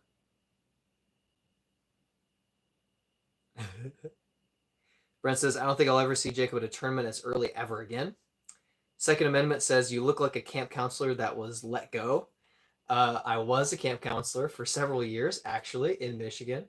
But I was just out in some heavy winds today, and the lighting is terrible here because of my normal streaming setup. So I get it. I look a little bit rough. But yeah, 4 years as a, well, 3 years as a summer camp counselor.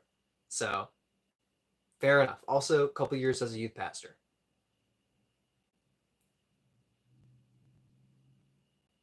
And Todd says Christmas 1915 by Celtic Thunder. So we changed the date 3 times now.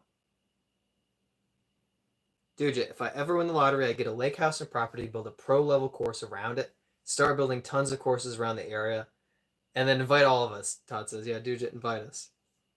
Doc says, "Only worst Christmas song to get me, Todd, is Christmas Shoes." Brent says, "He switched his tea time." I know, I understand. Dude just says, "If I ever get that lucky, I won't forget Todd." Yeah, I'm sorry, Brent, he broke your heart, but I should have been there. I'm the reason that you didn't win. Sorry. Doc says, "Dude, my dream floating basket tournament, dragons only. If I win the lottery." That's good. That's good. $10,000 ace reward. Brent chats. Brent, I'll be back. Brent chats when. Brent. Brent, chat's got you, bro. When and where? When and where? Okay, so Brandon says invite only. He has work days to help clean up and play afterwards, but today just 4 of us throwing plastic. Heck yeah, that's how it's done. That's how it's done. Luke says just got a haircut. What are we talking about? I probably need a haircut. Let's see. What are we talking about? We are talking about sad songs, kind of.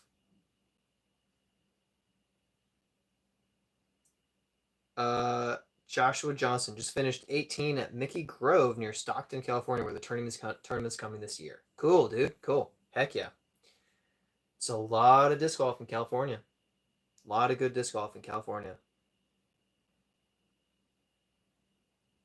Todd says, no, all the results say 1915, so I was clarifying. It's not 1912 or 1914.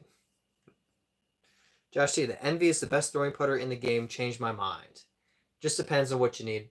I like throwing understable throwing putters personally. I have an Eclipse Envy. It's way too stable, so I like throwing the Keystone. If I need a dead straight putter, I throw Warden. Dude says Proxy, of course.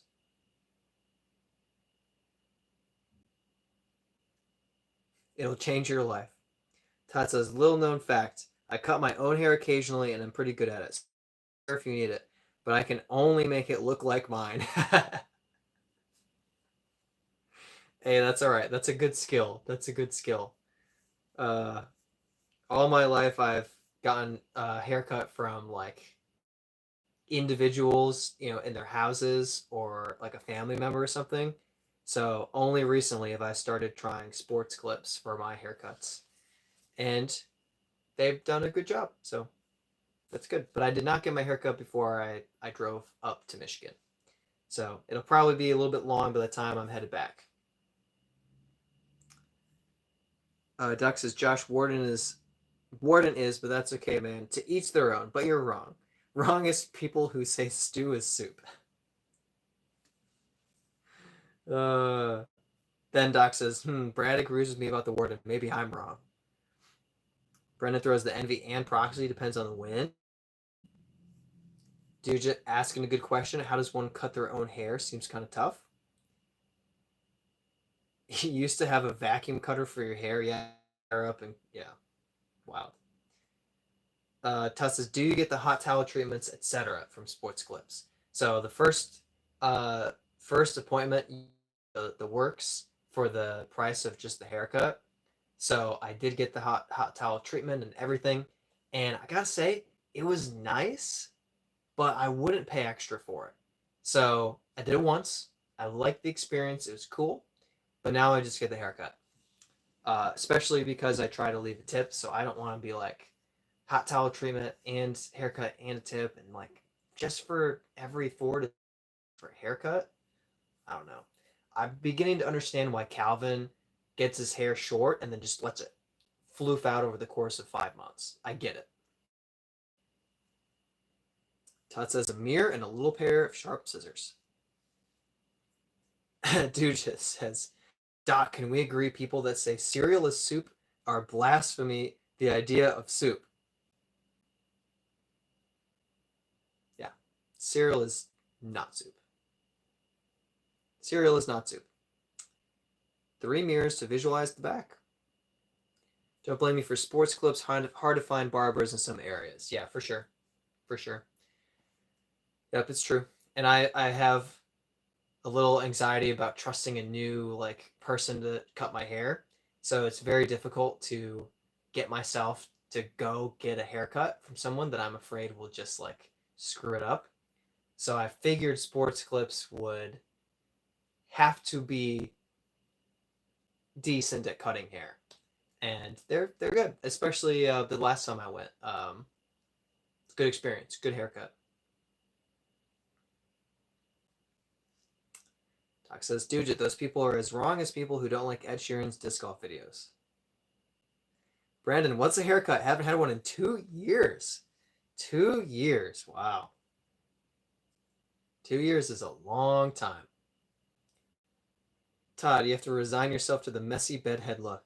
It was the wind. It was all the wind.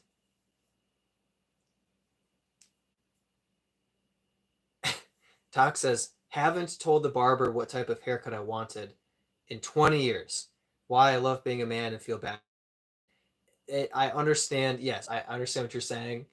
Sometimes you can just go in and just be like, cut it. But I mean, not like really picky, but I like my hair the way I like it.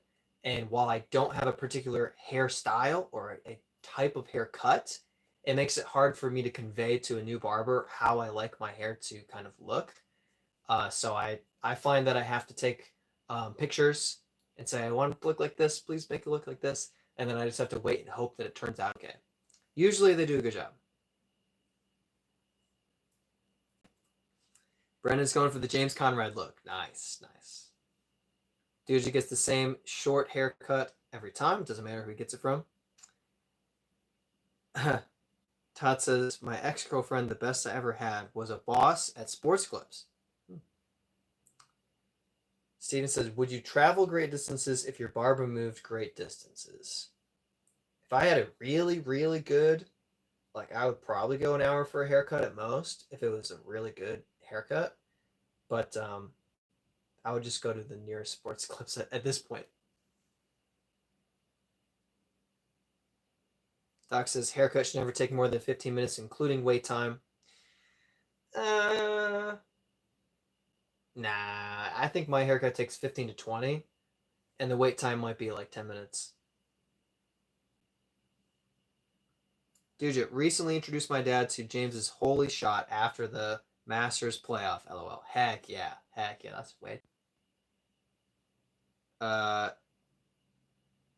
Steven, don't think we have a sports clips up here. Is it that good?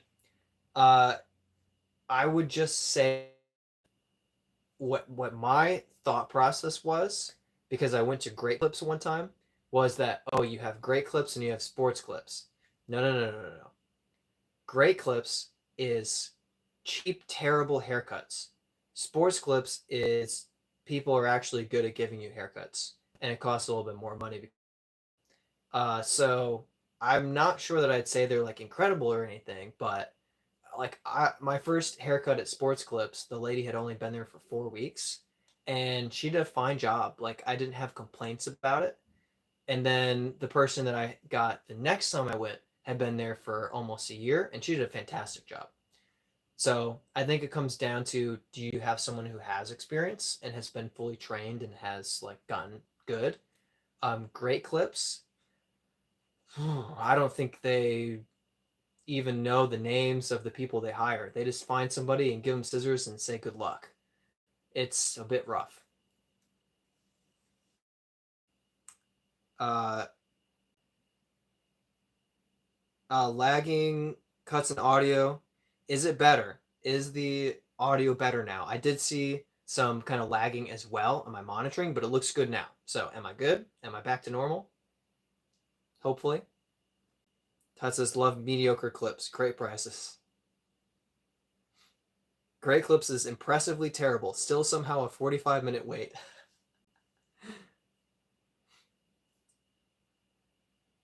Uh, good, great clips. That's good, Doc. Oh, great clips. Then try good clips, even cheaper. Yeah, you guys are great. Good comments. Good comments. Doc says, y'all kids know nothing. In my day, the local hair college had a shop that was super cheap. It would. Yeah. All I know is my brother got his haircut by a college friend who was like in train, and he just had to buzz it because it turned out so bad. I don't like risking my hair. All right. Seems to be better. Thanks, Brendan. Appreciate it.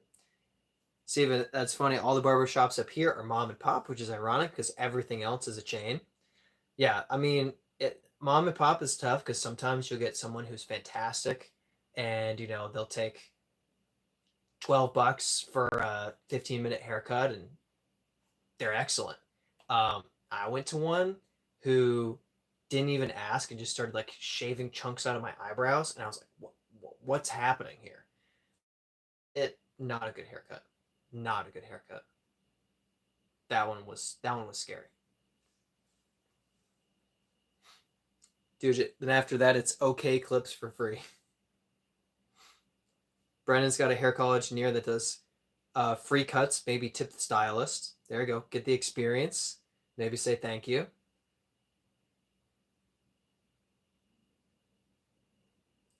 Doc is questioning the mom and pop haircut. Mom gives the girls haircuts and dad cuts the boys. Stupid.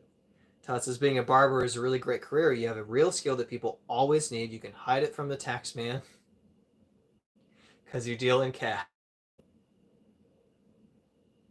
Doc says shaving eyebrows. I have very bushy eyebrows, and so like I've had a little bit like trimmed on my eyebrows, but she just went like comb, and I was like, oh my gosh, there's a chunk missing. Like she just didn't even say anything and just took a chunk out of the middle of my eyebrow. It wasn't to the skin, but it was like a visible chunk missing. And I was just like, I had no idea what to say. I was blown away. Um, I did not tip. I tipped sports clips. I did not tip. Uh,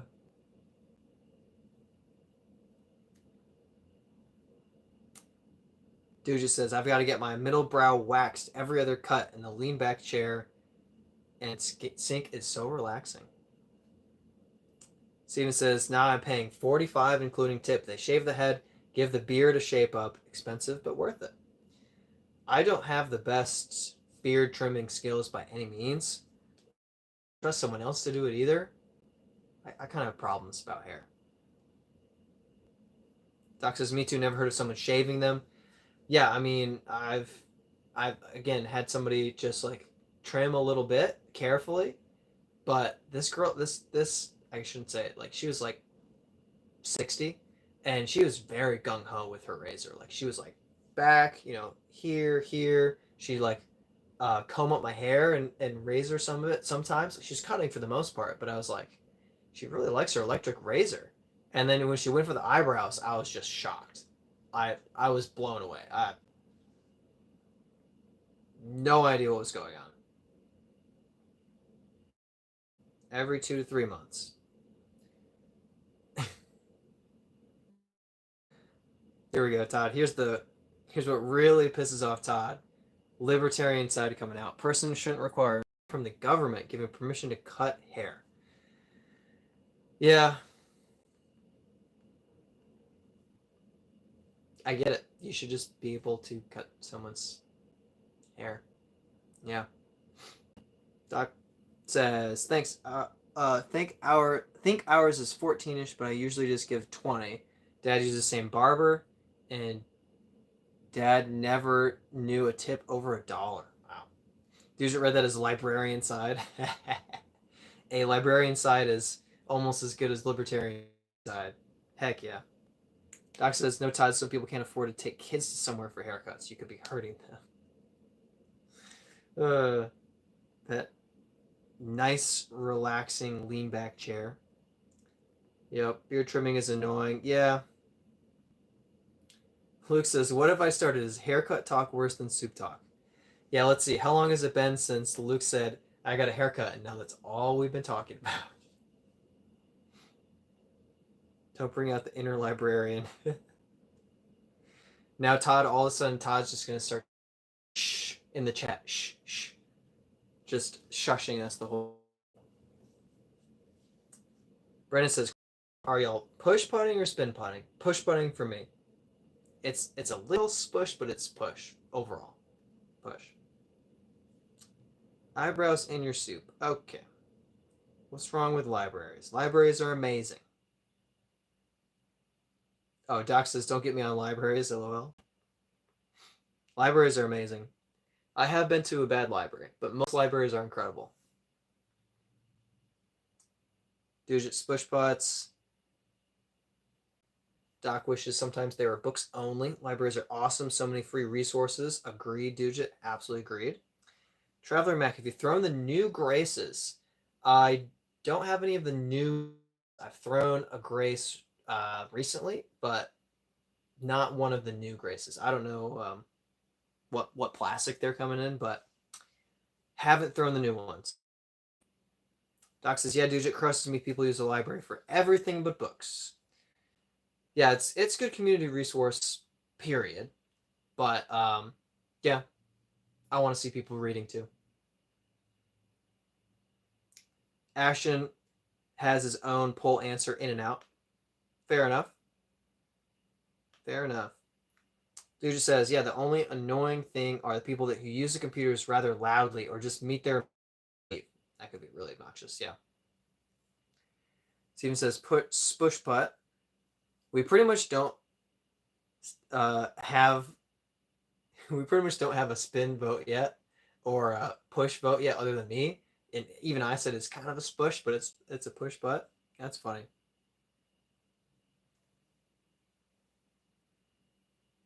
Doc says my old library was so awesome. It was a basement for fan fiction for fiction section. Fan fiction. Oh my gosh. Would be down there alone for hours just looking around. Heck yeah. Wrist makes it a little spinny. Yep. Doc's putting style is 3-putting. Dude, ironically hates reading but loves libraries. Nice. Yeah, I love libraries. I would go to the library. I found out that they had a maximum book checkout limit at my local library. I believe it was 20. So I would get 20 books and I would check them all out and I would read them over a week or two and then I would take them all back. This was in middle school when I had time and time. So I was able to read constantly. I loved reading. I still like reading. I like it a lot, but I don't put much time into reading like I used to. But I wish I didn't have all of my books packed up because I would show you guys my book collection. It's good. I have a good book collection. I wish I could show you guys, but they are all in boxes. This dude, how do you hate reading? You're a mod. You have to read everyone. That's a great question. It's a great question. Doc says, Brad, what type of books? So, so favorite type of books I would say tend to be fantasy. Then I enjoy, just in general, I enjoy fiction. Um, some thrill, mysteries, sci-fi for sure. Uh, yeah, but fantasy is probably the main one. So Terry Brooks, um, J.R.R. Tolkien, Christopher Paolini. I mean, the list goes on and on. There are a lot of great fantasy fiction authors who do a fantastic job. Orson Scott Card, I know he does sci-fi and fantasy, but I really like his fantasy, even more than like Ender's Game. Justin, might have to leave early tonight. You're talking about my 2 least favorite things. The Perfect Human says Ed Sheeran. We got an Ed Sheeran reference. Nice, nice. Not Ed Sheeran. Steven, did you read comics? I personally did not really like comics. I liked reading words. So kind of bouncing around and like picture, word bubble, subtitle, whatever, like dialogue, picture. I didn't really like that, bouncing around and trying to like find my way through the page. Just personal. But yeah, I read some Spider-Man comics, some Batman comics, stuff like that. So a little bit for the comics, but I would rather read like a Spider-Man. I don't think I ever read any Spider-Man novels. I read a lot of Star Wars novels. Um, Discworld, read some Discworld. I've probably read 5 or so Terry Pratchett. Um, Myth series. What is the Myth series? I'm not sure. I'm aware of the Myth series. Is that also Terry Pratchett? Todd says, have you read the C.S. Lewis Space Trilogy, sci-fi fantasy with Christian allegory? I have not read them. I've heard great things about them. They were one of the book series in my school library that I saw over and over and over and over again, and always thought, I wonder if I would like those, and just never read them. I have read Mere Christianity. I've read Narnia, of course, all Chronicles of Narnia series. I read those when I was in elementary school when I read the Chronicles of Narnia. So I was like 8. I read all of the Hardy Boys, the 66 book original Hardy Boys series, hardcover. I read all of them. And like maybe 10 or 15 Nancy Drew books. I read the Hardy Boys case files. I read a bunch of those. Justin says he's hopping off, might be back. He's probably going to wait and hope we're done with the book talk. the book Talking. Todd says, favorite fantasy series, Song of Ice and Fire, up until about Feast for Crows when it started getting bogged down. Dance with Dragons hadn't been released yet. Song of Ice and Fire, is that George R.R. Martin or is that a different series? Am I incorrect about that? Name of the Wind, almost trilogy. Is the Name of the Wind James Patterson?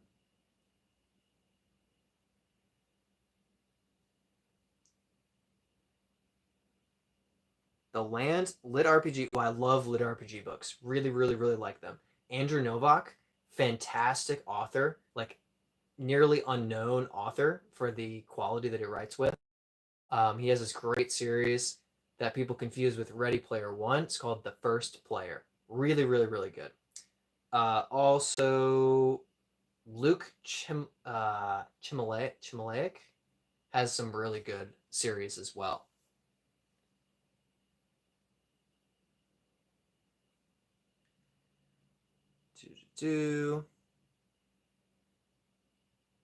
Myth series. It was alt reality, did some magic, science, some humor. Yeah, I haven't heard of the Myth series directly. First Law trilogy. Speaking of books and fantasy, anyone who likes Game of Thrones is outraged by those people naming that dire wolf Khaleesi. Logan Nine Fingers. Patrick Rothfuss. All right, we have a conversation that I am no longer fully in the know. We are. I like the uh,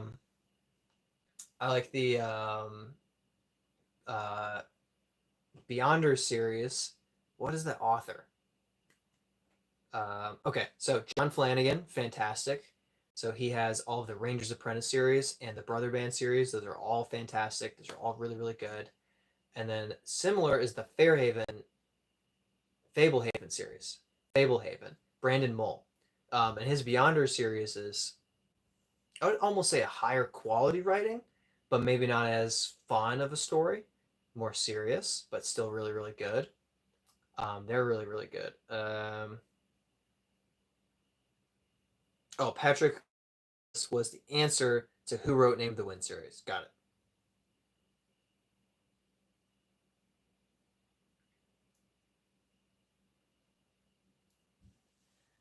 So let's see.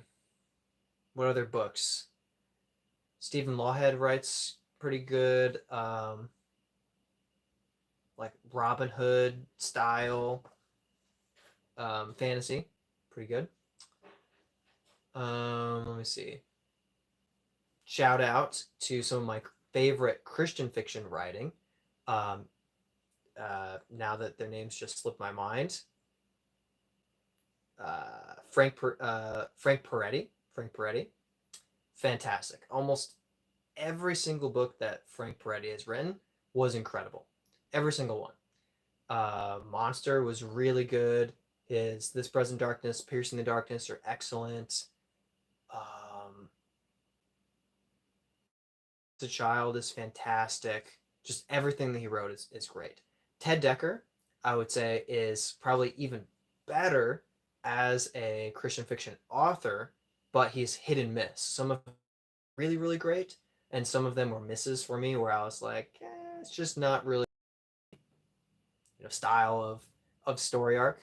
But he's really good. His Circle trilogy, Black, Red, and White, is an amazing, amazing series. Incredible allegory. So out of 10 for the Circle trilogy. For a while, he was my favorite author, period. I would say that Christopher Paolini has taken over as my favorite author with the Inheritance cycle, the Aragon series. Chase says, oh, hey, Chase, what's up? Really late this time. Hey, that's all right. You're back from, I'm guessing, youth group. How was it? Thanks for joining us. Whoever the 10% that picked Arby's is out of their mind.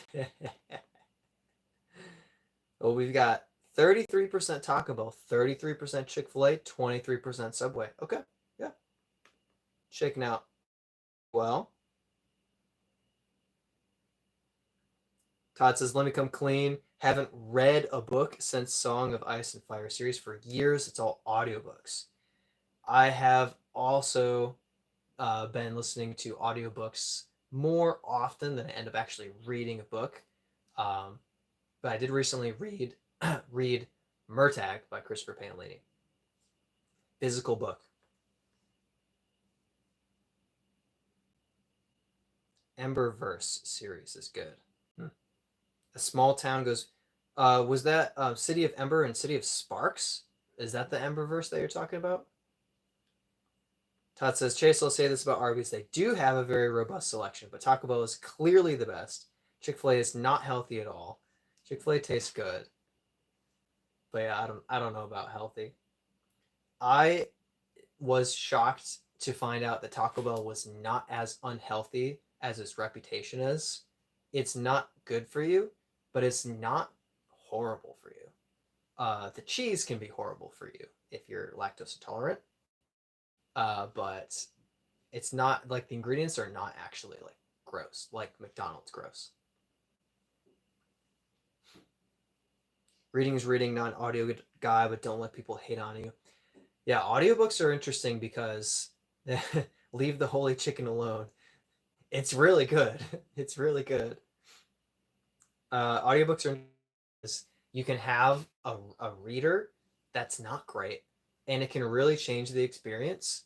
But some books are so good it doesn't matter, and you can just ignore whether or not the reader is talented. But some books like depends on the voice of the reader. If they're bringing the characters to life, it's a great experience. If they're unable to bring the characters to life, then it's disappointing. Speaking of audiobooks, I've been all in recently, I would say in the last year, on a lot of Brandon Sanderson. So I went through a couple years ago, I listened to all of the Mistborn series. Then I listened to most of the what's the Stormlight Archives. That's what it is. And then the last year, I listened to the space one, and then I did like the superhero one where all the superheroes are evil, and I can't remember what those series are called, but that superhero one was my favorite, probably.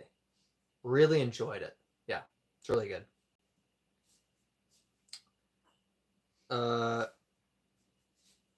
Arby's is mine because it's my special treat. Taco Bell is just usual fare. Chase, didn't go tonight because I kind of can't walk. Oh no, got hurt at my LAX game today, but I won't get into it because might as well keep it positive. Well, I'm really sorry to hear that. Feel free to talk more about it if you want to. That sucks, man. That really sucks. But I'm glad you're here. And man, injuries are just the worst. They're just. I hope you heal really quickly. I hope it's not a major injury. That really sucks. Holy chicken. Dude is back. Hey, we talked hair 20 minutes, and now we've been talking books for 20 minutes. We've talked about disc golf like once. Narumi says, have you ever been to Malaysia? I've never been to Malaysia, but I did have a roommate who is from Malaysia. So I have a little bit of kind of interaction and more understanding about Malaysia than I ever had before. Of course, I'm not a Malaysian expert or anything like that. But I learned a lot. It was very cool. But never been to Malaysia. No. From what I've heard, a 5'11" pale guy will kind of stick out in Malaysia. Dude, just crushed a candy apple. All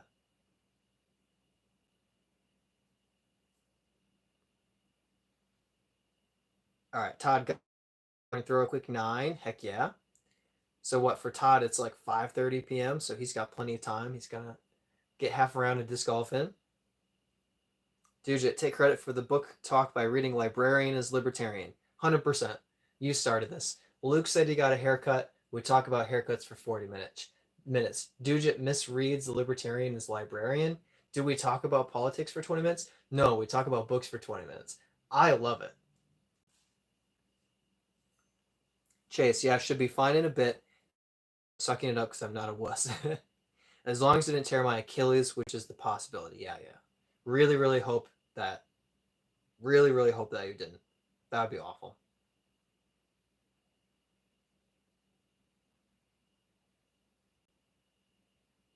Todd says, Doc says, be well, and Todd says, I'll pretend I left before reading that last comment.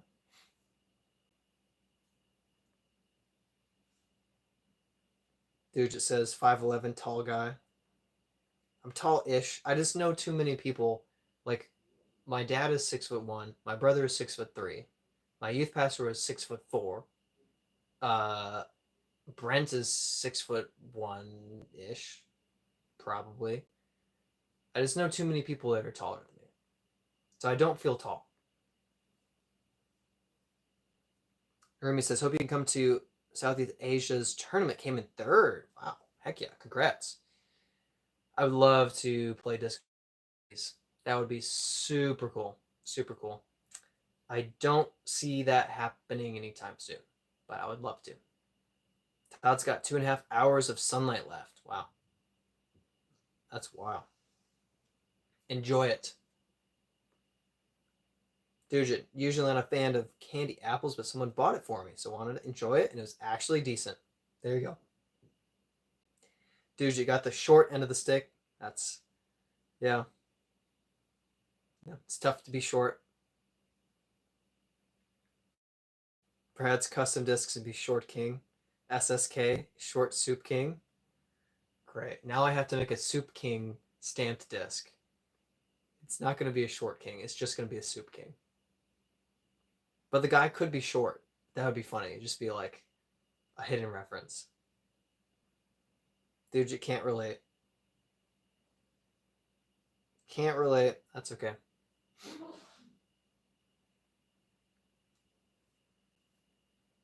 Ooh, we have a new leader in the poll. I just noticed. Chick-fil-A at 36%, Taco Bell at 33%. Still pretty close. Subway at 21%, Arby's at 10%. Sticking at 10%. Narumi, have you ever used Innova Katana? The Katana was my first ace. My first ace. It was only a 240-foot hole, but I threw a Katana and drifted a little bit right, swung around a tree, and just smashed into the chains, dropped into the basket. It was super cool. Lost that disc, and then played around with a guy who had it in his car and got it back. And I would show you if I were at home. I'm traveling in Michigan, so I don't have all my discs. I only have a couple of discs behind me, just a few. But yes, I have aced with a katana. I like the katana quite a bit. The name is perfect because you can't forget about the soup. The soup posts. Yep, the soup king. I like it.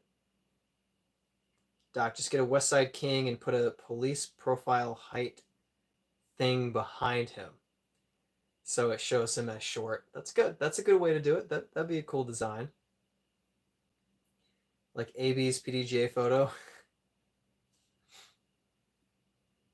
Doc says a lot of people around here hate katanas as much as grooves. That's weird. Thomas says, "What's up, Brad and Doc? Thanks for joining us, Thomas. We're just hanging out, having a good time. I'm in Michigan, so I don't have my discs behind me. At least not all of them. I just have a few. Can you guys even see the discs I have?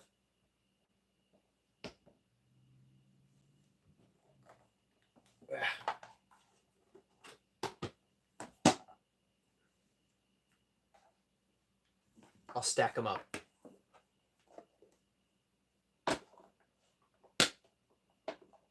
Creating the illusion that I have more discs on hand than I do.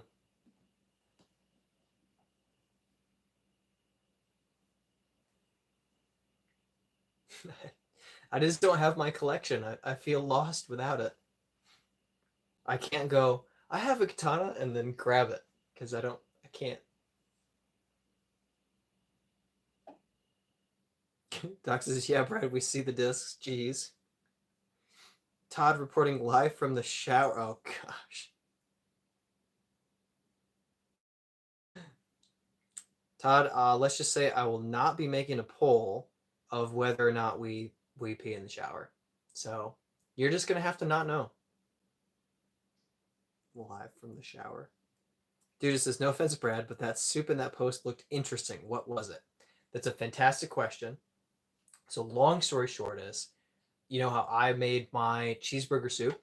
Well, I gave my parents that recipe, but they're a little more like careful about diet, very health focused. So instead of my full recipe, which has like delicious things like whole cheese, they kind of substituted in the type of cheese instead of like a cheese sauce. And then they substituted in sweet potatoes instead of potatoes. And long story short, it ended up creating like a little layer. All I had to do was like mix it up before I took a bite, but it really kind of layered up for the photo. So it did kind of look interesting. It looked kind of weird, but it was a variation of the cheeseburger soup. Yeah. But I did kind of laugh a little bit when I took the picture because it did look odd in the photo. But hey, soup is soup.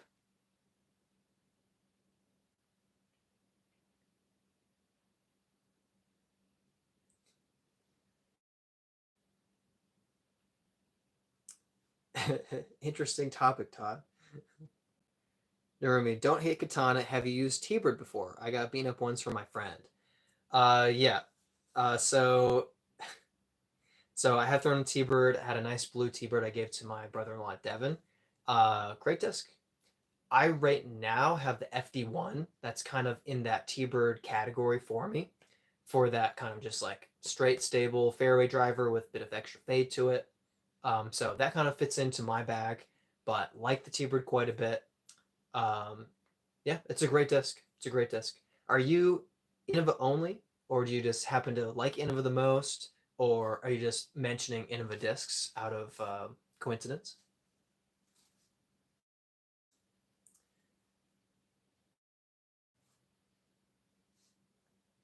A drain is a drain.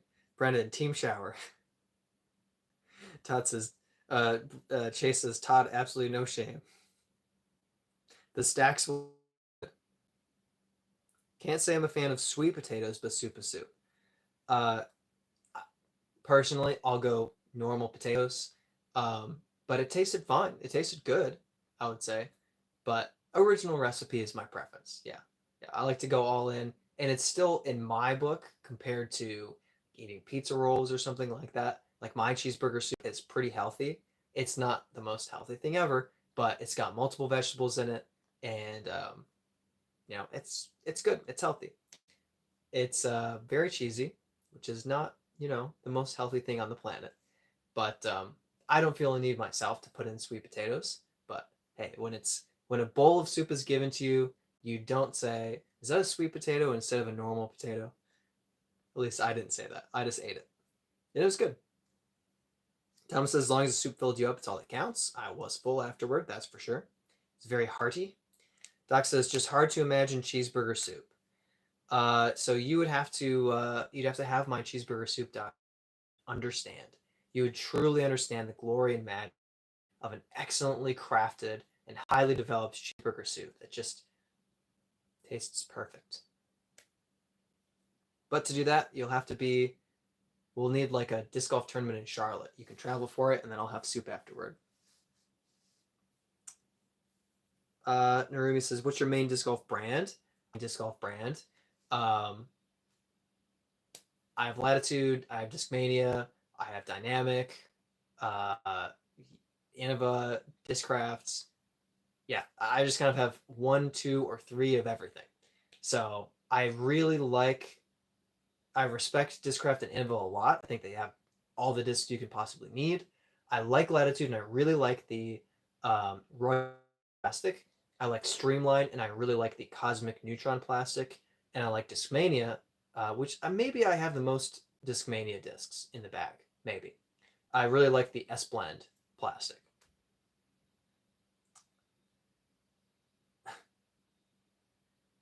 Dujit, also DDPU, Dujit Disc Golf Progress Update. Went back to an 18 that I shot one over in a tournament last year and shot 13 down. Wow. 14 strokes better in a year. That's how it's done. Dude, if I'm ever around North Carolina, even a decade later, I'll remember and get some soup. Heck yeah. Gotta get some soup. Yep. You just let me know.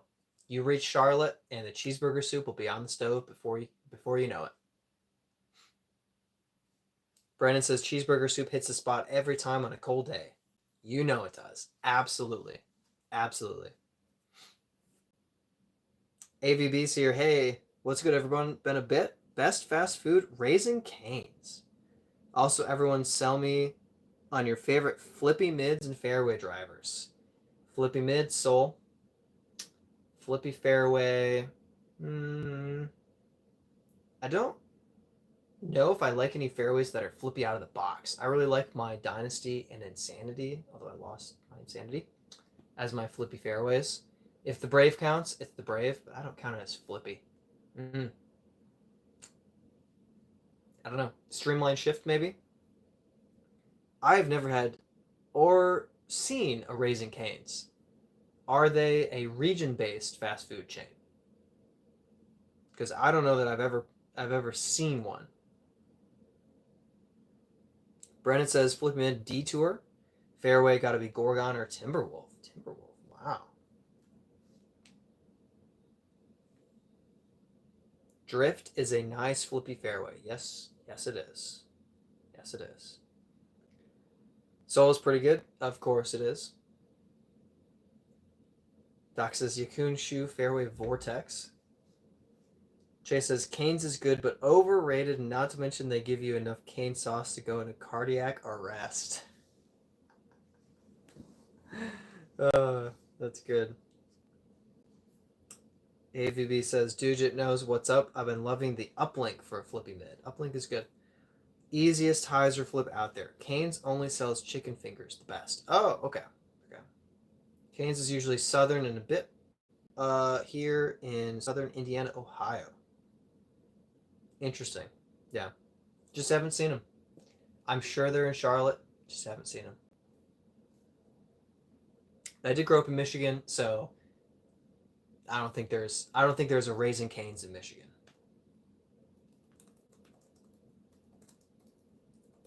We'll see. Michigan, Raising Cane's. There are a couple in Michigan. Oh, the first Raising Cane's in Michigan was opened in October 2022. So I was in Florida at that point, so I would never have encountered a Raising Cane's in Michigan. Canton and then Ann Arbor and East Lansing. Okay. Yeah. I have no Raising Cane's experience, but actually I think I have seen them. I do recognize the Cane's sign. So I'm sure I've seen them around Charlotte.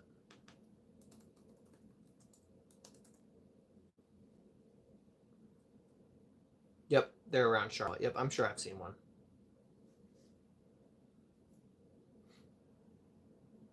Everyone agrees with Chase about how much sauce they give you.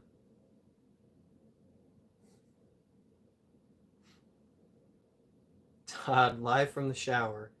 Bounty, Mall, Fury, flippy discs.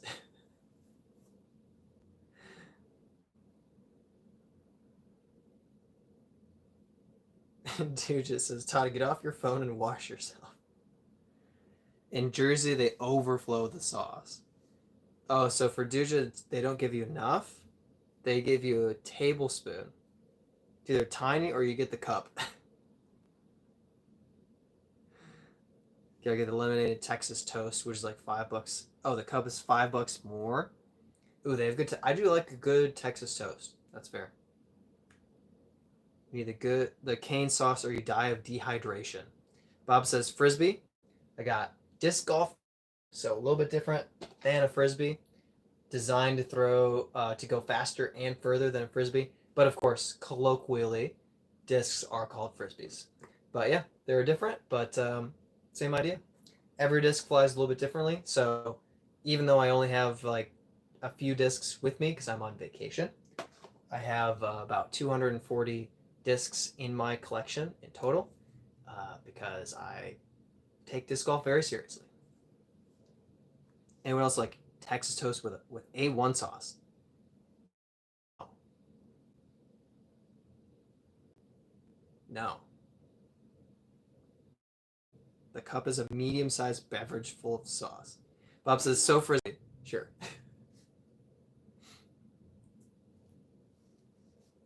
Has anyone played The Preserve? Buddy and I are checking it out. I mean, I've heard great things about it. Haven't played it, but I'm sure you're in for a treat. Heck yeah. That's awesome. Steamed cauliflower and A1 is awesome. I will say A1 sauce or barbecue sauce with cauliflower strangely works really, really well.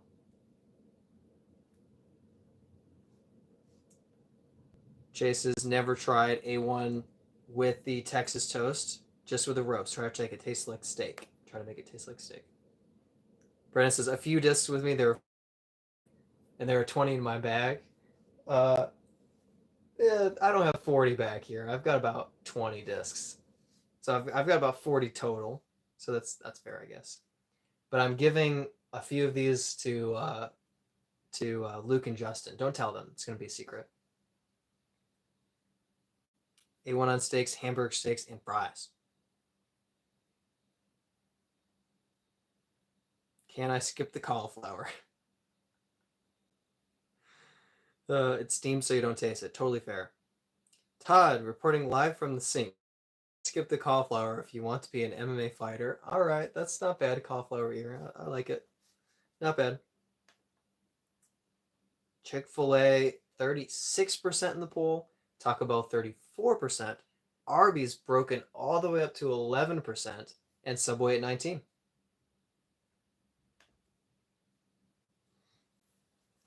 Todd better be reporting from the course soon.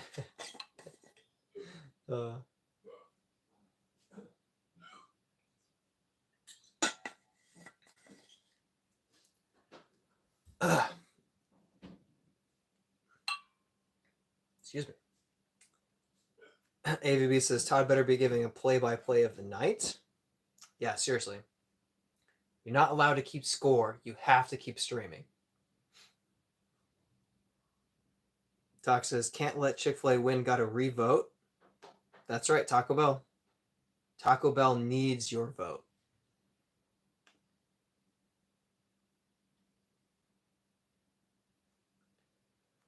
So let's see. What are my disc golf plans for the week? I'm playing 3 courses tomorrow, which I'm pretty excited about. I've never played any of them, so that's going to be fun. And then I'm going to play, hopefully, Tuesday, I think. And I'll play a different course in Jackson College. And it's pretty open. So if it's windy, it's going to be miserable. But if it's calm, it's pretty scoreable. So I'd like to hopefully destroy the course and actually play really well. Also, I want revenge on a 350-foot downhill chain out that I had with an Enigma. I'd really like to ace that hole. That would be sweet. That'd be sweet. And then I'll probably play Friday and Saturday too. So I'll get some good rounds in this week. Play some good old disc golf.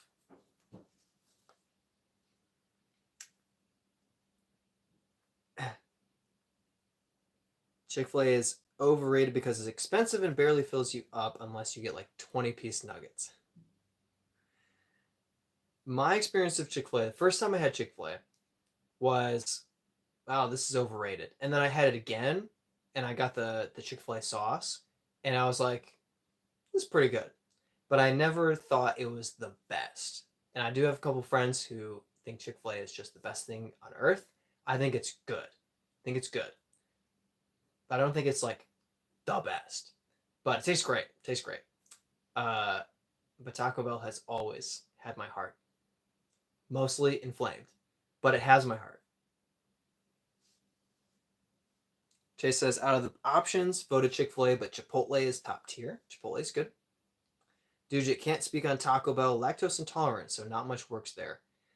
I am also lactose intolerant. It's worth it. It's worth the pain. Doc going to try to get out Monday about 9 before it's filled up with kids and parents. There you go. Yep. Dude likes some Chipotle. Uze Gaviria says, yo, thanks for hopping on and joining us. Doc says, any kids under 16 should be kept on a leash. I have a brother-in-law who's 17, and I think that age can go up. Chase agrees with Dujet, very overrated. Good, but not that good. Breaded or grilled nuggets. Also, breaded or grilled nuggets from there, everyone. Brendan, guess I'm biased to the holy chicken. They've find my adoption, but they are overrated. That's funny. No Taco Bell's within 15 minutes of me, so maybe later. Wow.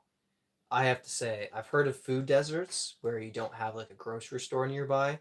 I'm very sorry about your taco desert where you don't have a Taco Bell within 15 minutes. That's pretty tragic. There have only been a few times in my life where I have looked up a Taco Bell and it's been more than 15 minutes away.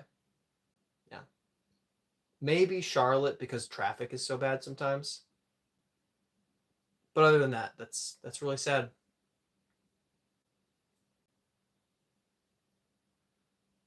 Doc says kept at 16 did not include digit. That's nice of you. That's good. That's good.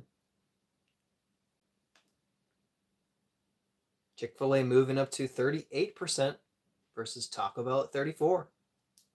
Subway drops to 18 and Arby's back down to 10. Charlotte traffic is the worst. It's bad. It's so bad. It's just awful. I mean, it's the worst. I mean, there's nothing to be said. Atlanta traffic is worse. Jacksonville traffic is bad, but only because they don't know how to design roads and no one knows how to drive. No one knows how to drive in Charlotte either. But Jacksonville traffic is just like everyone's trying to die. It's unbelievable. It's just horrible. But yeah, Charlotte is pretty rough. Charlotte is rough.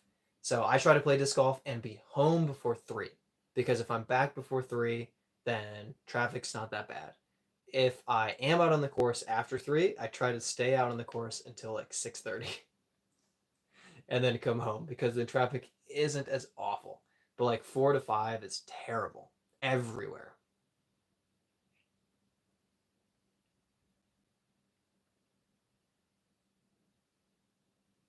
Charlotte traffic is the worst. Makes me regret buying a manual every time. That's rough. That's rough. Yeah, it's manuals are more fun in not in traffic. Yeah. Absolutely. Digit got a Subway, Asian, McDonald's, Burger King, Skyline, KFC, Wendy's, Mexican, and pizza. You'll be fine. Ooh, I didn't put any pizza on here. Oh, that's my bad. I mean, I can only put 4 poll options. So I did go like Mexican and I did go like roast beef, chicken, and sandwiches. It's not bad. But pizza should be there. It deserves to be there. What have you guys had was it Grandfather's Pizza? Is that what it is? Grandfather's Pizza?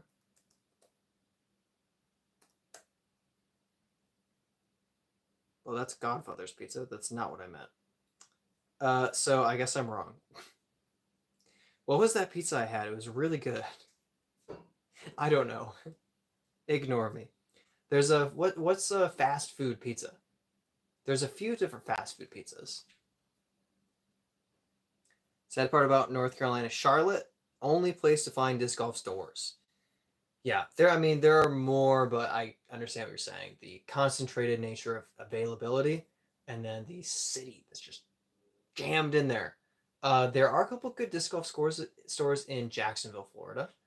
Um, Dojo Designs has a good store. I don't know why I'm saying score. And then Yeat Street is in Raleigh, I think. Still, it's going to be in a city, no matter what, basically. Dude just says, thanks, Doc, but you're a year off. Thoughtful, though. Doc, there's a disc golf store in Gastonia, North Carolina, and Concord as well. Doc says only 38 minutes. Nay, not bad. Local pizzeria, Ison's Pizza. Some of the best pizza I've had. Hungry Howie's, yeah, Hungry Howie's. There you go. They have fast pizza. Little Caesars, of course, fast pizza. Pizza Hut, La Rosa's, Marco's Pizza, solid pizza, like solid, not like amazing, not bad, just pizza's pizza. Good pepperoni, but ordered in as lukewarm omelets. Favorite local is Village Inn. They have a buffet with a 32-item salad bar. Holy moly! It's too much salad. My favorite pizza is New York Pizza Plus, which is an Italian restaurant that sells pizza. Um, really good. Like terribly greasy, but so delicious. And you have to eat it piping hot. Tastes just perfect. Oh, it's really good. I had one 5 minutes away in Florida. I miss it. It was expensive though. It was kind of expensive. Yeah, really good though. Ever traveling NC, see a Village Inn pizza drop in? Y'all have to try one out. Best salad, cheese, pepperoni, ham, bacon bits, homemade Thousand Island. Dang, you're making salad sound good. That's impressive. Local disc shop is only online, so maybe when I graduate, I might try to work with them and open a brick and mortar. Heck yeah. I think you need to have a brick and mortar to sell Discraft, so yeah. You're gonna wanna I love that thought. Make a brick and mortar store. That'd be really cool. I would enjoy that. Just skip the green stuff. Alright, deal. Chef salad from Isan's is the best that you've had. Heck yeah. Sounds pretty good. I'll be controversial. My favorite pizza, plain cheese. Just plain cheese pizza. It is pizza as nature intended. You can add extras if you want to, but they don't improve the pizza. The pizza has to be good on its own. Now, I will say, if you get cheese pizza and it's bad, you do need to add stuff to it.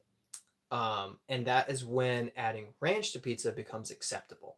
If you have good pizza and you add ranch to it, you've done something horribly wrong. But if you have mediocre to bad pizza, it's fully acceptable to add ranch to your pizza because it needs help. It's not good enough by itself. Deadstraightdiscs.com. That's cool.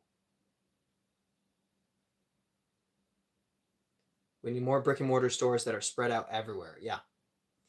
I think as disc golf starts to become more and more popular and more families grow up playing together and more kids grow up playing for years, I think we will have the audience, the customer base to have more brick and mortar stores. I think it's just limited at the moment to hotspots. Disc golf hotspots have disc golf stores, but I think it'll spread out to where they'll be everywhere.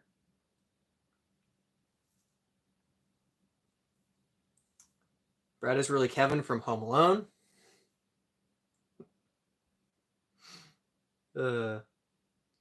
Chase, dang, that's a hot take. Taking Supreme all the way. Like everything except mushrooms. Mushrooms, I agree. Mushrooms, bad. I like Supreme Pizza. And it has a good balance to it. But I prefer plain cheese. Dead Straight Discs, TD's lots of events, so he gets his name out there. That's cool. Yeah, run local events, then have an online store. That's not too bad of a balance there. Ranch hot take, but was on point. Heck yeah. Yeah, I think that's the way to go because it's not just a black and white answer of does ranch go with pizza, because it's not that simple. It's does ranch go with good pizza? The answer is no. It goes with mediocre to bad pizza. Doc, usually Disc Golf Center, close to the 10% discount because I buy a lot. Also love discount discs. Digits, best pizza, green pepper. Green pepper's good. Onion, good. Pepperoni, fine. Banana peppers, sometimes good, sometimes bad. No cheese. Man, that lactose intolerance is ruining your life. So I understand. I grew up lactose intolerant, and I had to avoid dairy, or I had to have a lactate tablet before I had dairy. So, like my school nurse, I would visit her if I had a cheese sandwich for lunch, which I don't know why. I packed a cheese sandwich all the time. I made my own lunch. Anyway, I'd have to get a lactate and eat it. And actually, they didn't taste bad, but it was a pain because you had to take that every time you had dairy. Later, I took like a 24-hour digestive advantage, which was good. I was able to have like cereal for breakfast. I was able to stop drinking soy milk. I was able to have actual milk, which was good. Although I did miss chocolate soy milk, which kind of had a strangely really good flavor. I think it's an acquired taste, but I liked it. Uh, and then when I hit college, I decided that I was just going to deal with the pain. And eventually, I stopped. I basically got over it. Um, and now I just kind of go for it. Yeah. But it took some pain along the way. A little bit of pain.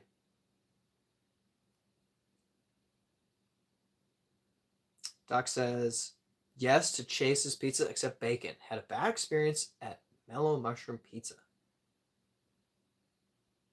Mellow Mushroom, that doesn't sound good. Brennan, feel as if there's a nice popular course, there should be a pro shop on site. I get everywhere doesn't have the demand though. Yeah, and it's tough because Jacksonville had the New World disc golf courses, and they had a pro shop on the course. But over the long term, it all just kind of slowly went under, and they ended up having to turn it over to the county, and now the local club runs the courses. So the courses are in good repair, but the pro shop is gone. So, and I mean, that's Jacksonville. It's not necessarily a disc golf capital, but there's a lot of people. You'd think it would succeed. I would think it would succeed. But yeah, it's tough. It would be nice if popular courses had pro shops, for sure. Bacon on pizza should be bite-sized and cooked well, not long pieces and chewy. That's true. Bacon on pizza is very different from bacon on a burger. Yes. Chase says, Doc, I can tell it was bad by the name of that place. I had the same sense. Mellow mushroom pizza. This was undercooked. I was going to ask why you didn't take your own lactate school nowadays, I guess. Dude just says, Brad, I swear most cheese is insanely overrated, masks the flavor of the dish. Oh, that's an interesting point of view. Sometimes.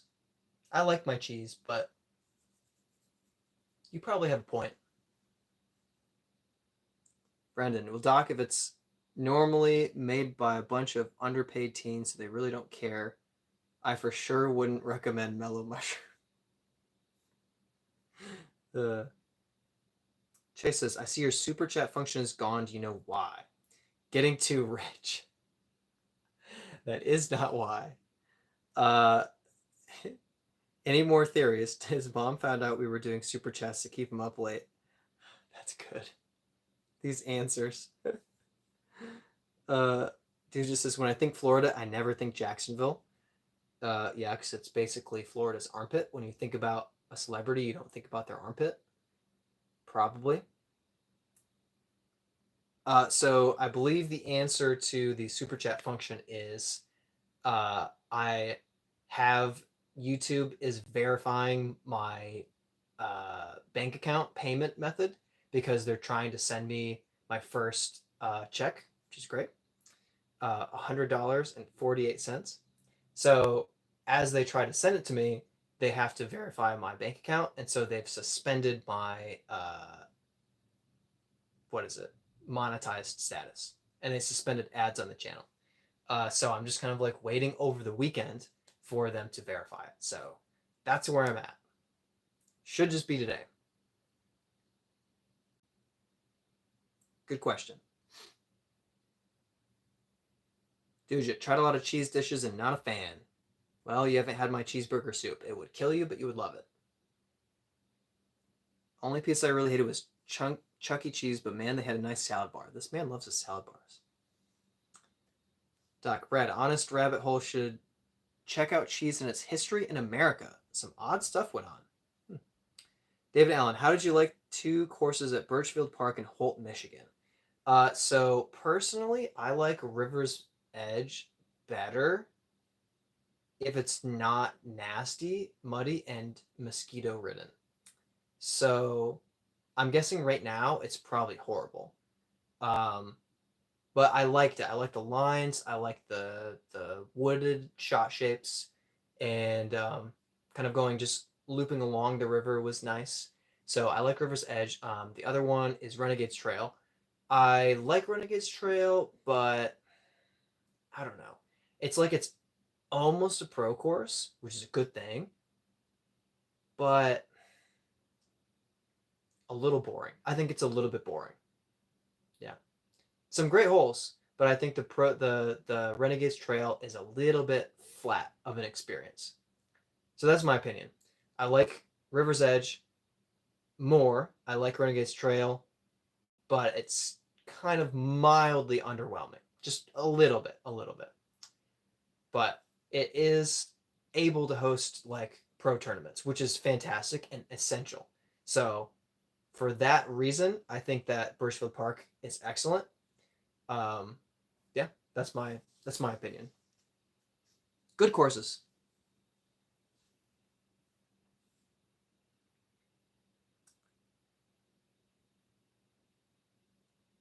Dude, also check out the history of Chuck E. Cheese in America. Odd stuff also went on. That's a good point. Todd reporting live from the car. I read Dujet Disc Golf. Do you have a channel? If any of you regulars have disc golf channels, let me know. I'll subscribe. That's a great question. I think I've subscribed to Dujet. I think. Squeaky Cheeks says Cash. Doc, Todd, I do have a mime audio podcast. All right. A mime audio podcast. That's great. Dude, do not have a disc golf channel. Too many people on my course to film. Also, thanks for the regular description. Dude, tell them you know Brent. David Allen, mosquitoes aren't really out yet, and the flooding is almost gone. What layout did you try at Renegades? So I played in the CCR last year. So I did I played MA1. So it was some of the longest, but not all of the longest. Yeah, it was a mixed layout. So and then a couple of the par 4s were par 5s for us, and one hole 3 was a par 4. Yeah. So there were some long holes, and I could tell it was designed for MPO, and that some MA1 players struggled a little bit. I actually had 3 holes ruin my tournament back to back to back. I went +9 through 3 holes. It was great. And other than that, played just fine, just decent for the whole tournament. I only made like 2 circle 2 putts. One of them was a 65-foot putt from a knee under a tree that I like putted and fell forward, and I missed like every 35-footer I had. It's just a weird tournament.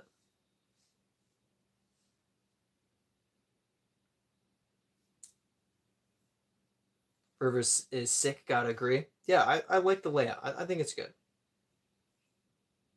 Dude, just not joking about the Chuck E. Cheese history. Really interesting. I mean, it just sounds like chaos. Like I don't want to know.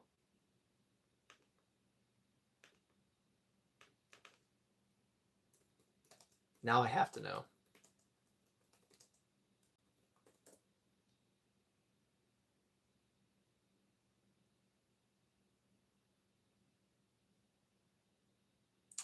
Orphanage themed restaurant. Okay, I'll look into that. That sounds kind of creepy.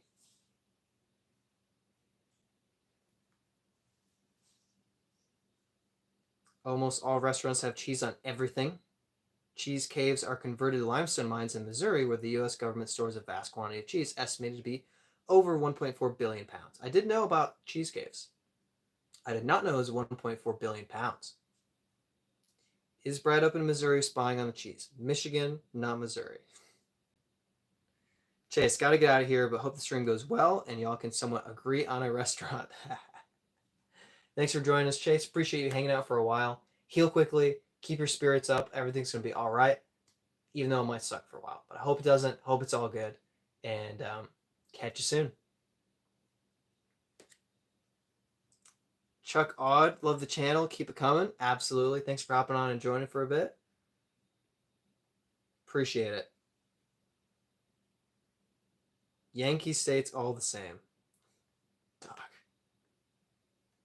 All right, we've gotten over 50 votes now. Taco Bell at 35%, Chick-fil-A at 39%, in the lead. Then we have 9% for Arby's, dropped back below 10%, and Subway down to 17%. Very interesting. Looks like Chick-fil-A is going to take the win, but Taco Bell is still in contention. With a few votes in a row, it could join Chick-fil-A up at the top. And I'm thirsty.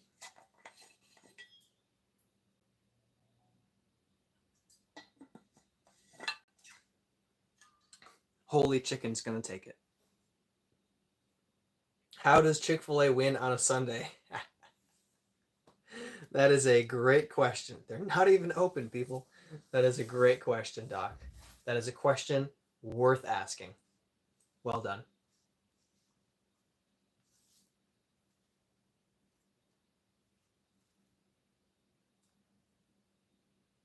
Chuck says, you have to make a trip to Rochester, New York and play Parma Disc Golf Course, as well as Shadow Pines Disc Golf. Both absolutely amazing. And then also treat yourself to a Garbage Plate, our local food. I mean, sounds great. If I ever find myself making my way up to New York, I have a couple of you guys up in New York. I would love to experience the local disc golf courses. And honestly, I'm getting hungry. I think a Garbage Plate sounds pretty good. A Garbage Plate. Garbage Plate sounds pretty good to me.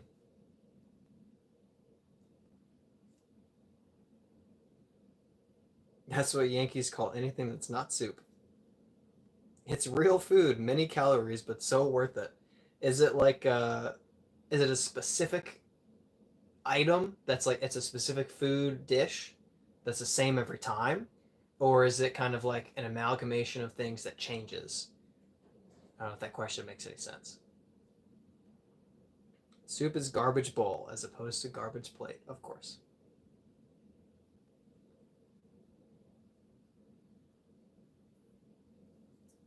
They don't need to be open on Sunday because that's the only day people really want it but can't have it. They do double the sales on Monday to make up for lost sales. There you go.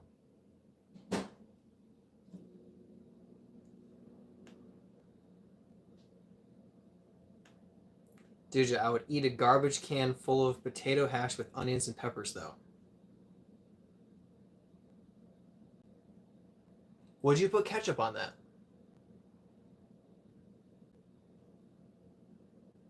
Chuck, it's a bed. Oh. It's a bed of mac salad and home fries with 2 cheeseburgers on top with a meat-based hot sauce, onions, and spicy mustard.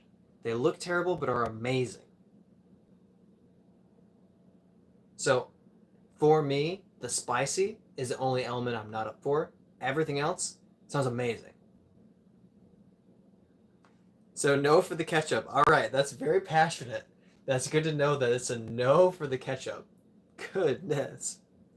Do you eat cheeseburgers with a fork and then the mac salad, or eat them and then the mac salad? That's a tough ask. No ketchup, that is. Yeah, I got it. I got it. No ketchup. I got it. I feel you have to have another in ketchup.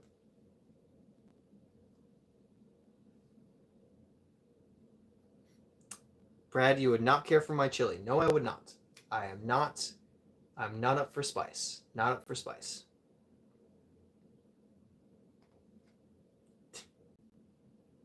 Todd says you had me at bed of Met.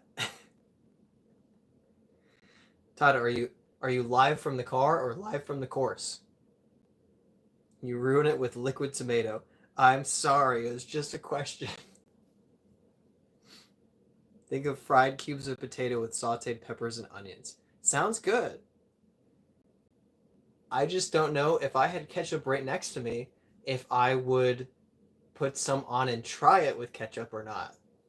So I just don't know.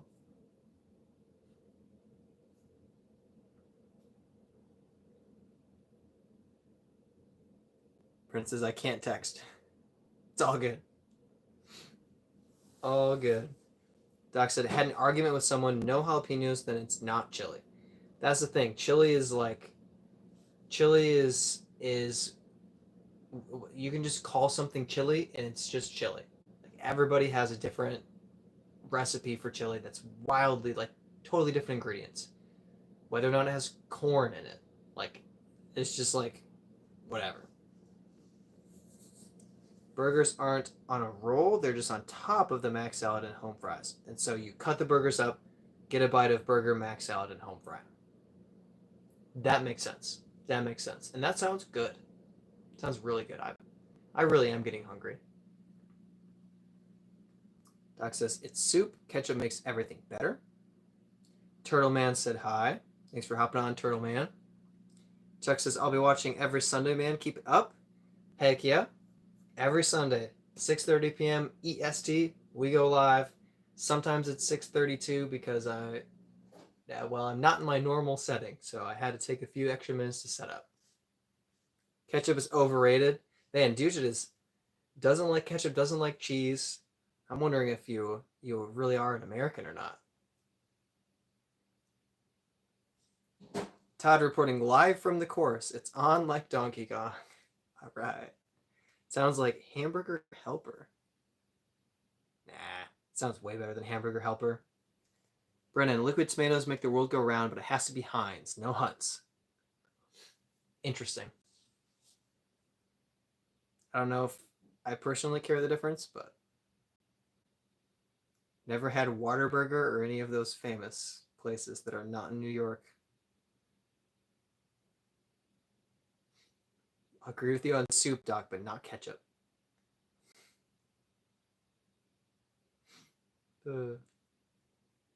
Todd is on the course. Todd is Todd the one selling the discs to that other guy? Hunt's is ketchup. Heinz is that catsup nonsense. I have no interest in Hunt's versus Heinz. I have no opinion here. I've got nothing. Nothing. Dude, do you hate ketchup overall, or does it have its place? Like sometimes things do you have ketchup on a hot dog? Do you have ketchup on a burger? Or is it no ketchup? Ketchup's not good. We need a ketchup poll. I'm trying. I'm starting a ketchup questions. In-N-Out is the best. Sorry if you don't live here.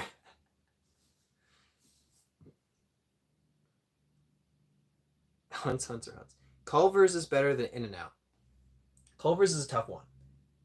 Michigan here, so growing up in Michigan, Culver's is great. It originally, to me, it was just like Midwest, and then it has spread down in Florida and everywhere. Butterburgers are really good.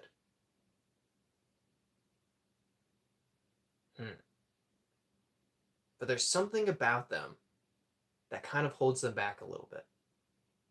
So I can imagine other burgers being better. But they are really good.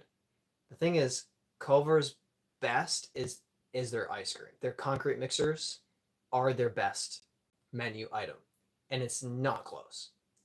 But the first bite into a Butterburger is like, wow, why have I never had this yet in my life? Or like, wow, why have I not eaten this recently? This is so good. But my last bite of a Butterburger is like, oh, that was good. So I don't know what it is. There's like a slow decline as I eat my Butterburger and reach the end of it. I'm like, that was fine. But the first bite is really good. Culver's is really good though.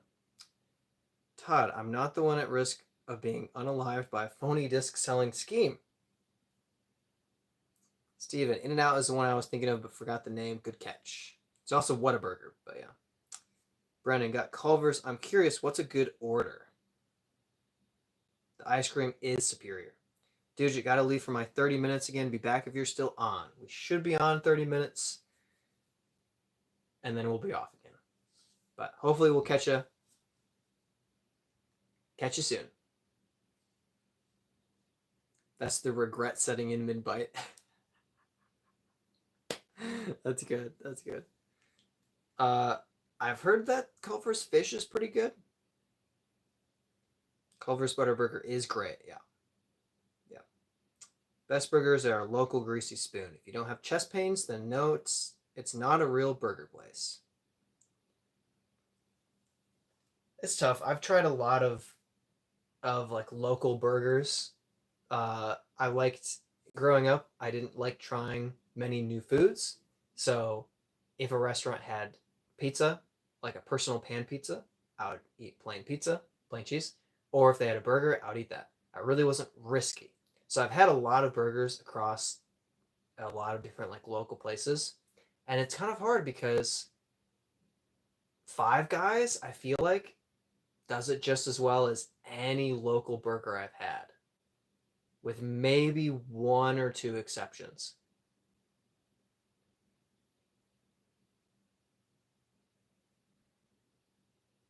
Anyway.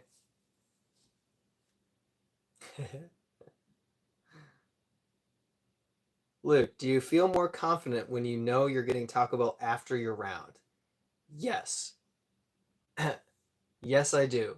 And I think that's part of why I won the Chain Hawk Open, because I got Taco Bell after each round. And I knew that I was going to go get myself some Taco Bell, and it absolutely empowered me and inspired me to play my best disc golf because that Taco Bell was coming. Oh, so good. I finished off the last day with a pack of Cinnabon Delights, and that was heaven. Those things are so good.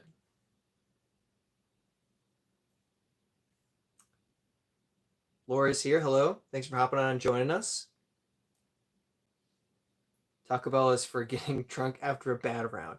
No. Taco Bell is there for you, whether it's a reward or a consolation. It's always good. It's always there for you. And if it's a consolation, it's perfect because you're already in pain. And so it just creates a little bit more. And if it's a reward, then it's really wonderful and glorious, but it keeps you humble because it's going to hurt. Steven, what specifically about your form or walk up helps you hit your lines as well as you do? Not to go off topic. The only person who's like, let's talk disc golf. It's going off topic for us. No, that's great. It's a great question. Yeah, so one of the main things is where I plant my foot is very important, my right foot as I plant it. Basically where I'm planting my foot, it's 90 degrees from where I'm aiming. Pretty close. Not exact, but pretty close. Also, when I do my run up, I make sure that my feet aren't, lined up in a line with my target, but rather stanced out. So I have kind of like I could put down a stick or a rope on the tee pad, and my back foot would be on one side of the stick and my plant foot would be on the other side of the stick. And as I do my run up, I try to create my momentum on the line that I'm throwing. So I will kind of I will step on either side of that imaginary stick, but as I'm taking my steps on the stick and I'm throwing, I'm moving along that line and throwing my shot on that line. So I try to do my run up toward my throw and make everything line up.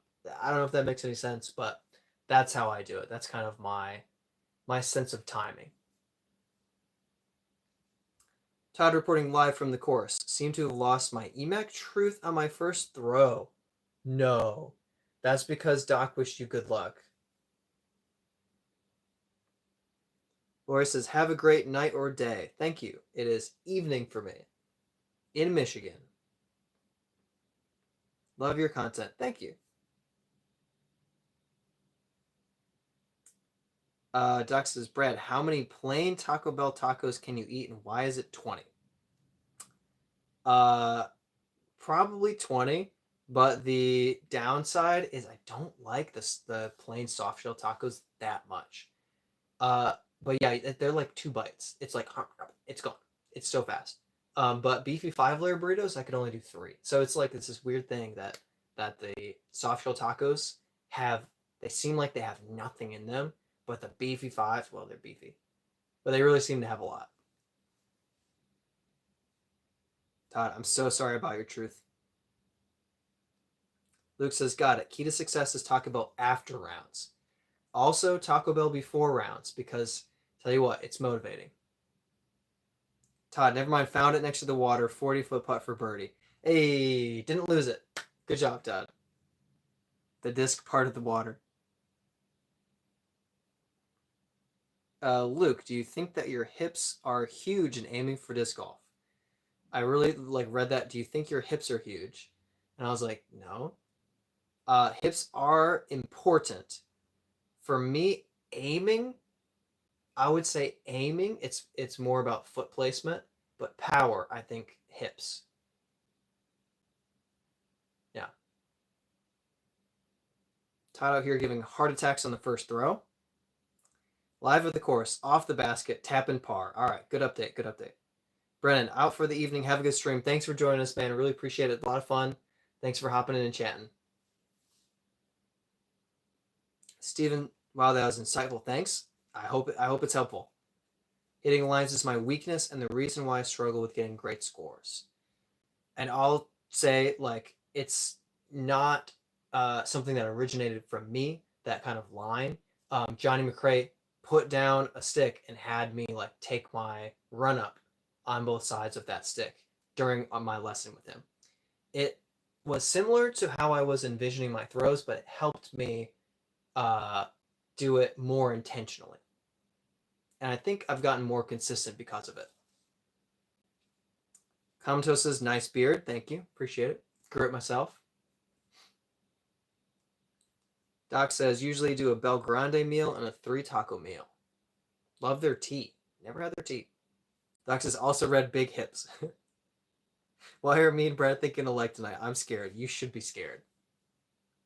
Todd, live from the course. Near ace with Opto Ice Orbit Pure. Tap and birdie. Does this disc make my hips look big? Oh, man. Heck yeah for the near ace. I'd be grow hair and beard. It'd be Disc Golf Jesus. There's already 2 Disc Golf Jesus. There's one has the social media name already, and then of course there's James Conrad, also nicknamed Disc Golf Jesus. But yeah, I could see it. I could see it, but I'm gonna keep it. I like the hair a little bit shorter. I like the beard trimmed.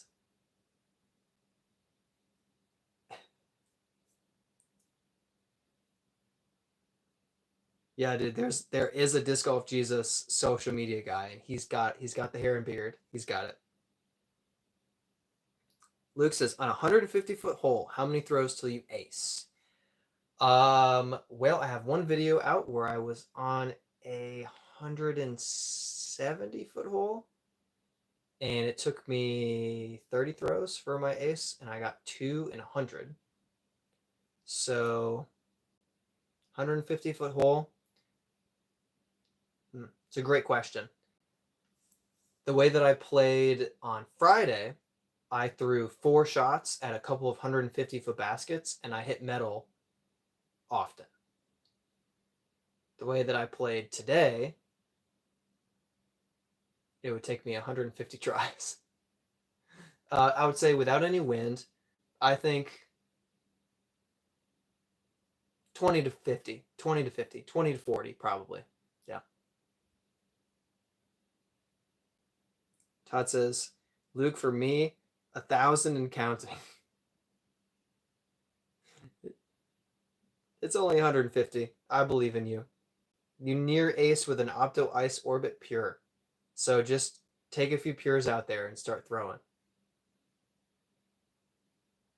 Luke, I'm hoping to find out tomorrow that it's like 1 or 5 or something like that. Pull 30-foot death putt for birdie on a cliff. If I miss, it's bogey for sure. Go for it. You're going to hit metal, Todd. You're going to hit metal. So it's probably going in, but if it doesn't, it's going to just bounce back and you're going to have a tap in par. So go for it, hit metal, and you're going to be good.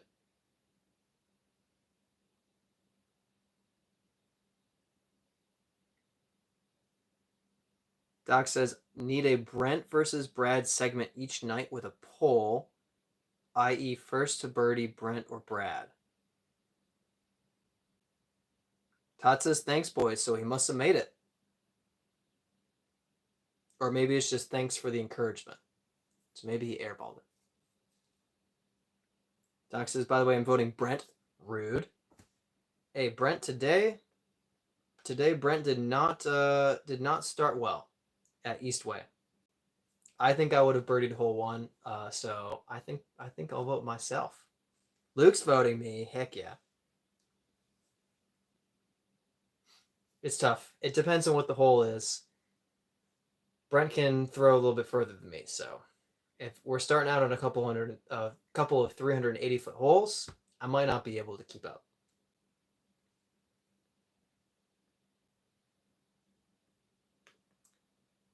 All right, it's not over yet, but Chick-fil-A has pulled up to 40% versus 35% for Taco Bell. Subway at 16, Arby's at 8. So we're really not getting more votes for Arby's and Subway. Todd said, dinged off the pole and went over the cliff, but hit the comeback for par. Told you were going to hit metal. I did say that. But I was hoping you were going to hit chains. Luke says, some people can throw farther than you, but not look as nice as your form. Thank you. I do think that my form, my consistency, is the only reason that I can keep up with people who throw further than me. Maybe not the only reason. It's a huge part of me being able to compete with people who outthrow me. Yeah, because there are quite a few people who outthrow me, but there are fewer people who outthrow me and outputt me and hit lines better than me. They do exist. They do exist. There are plenty of them. But I am able to kind of keep up sometimes.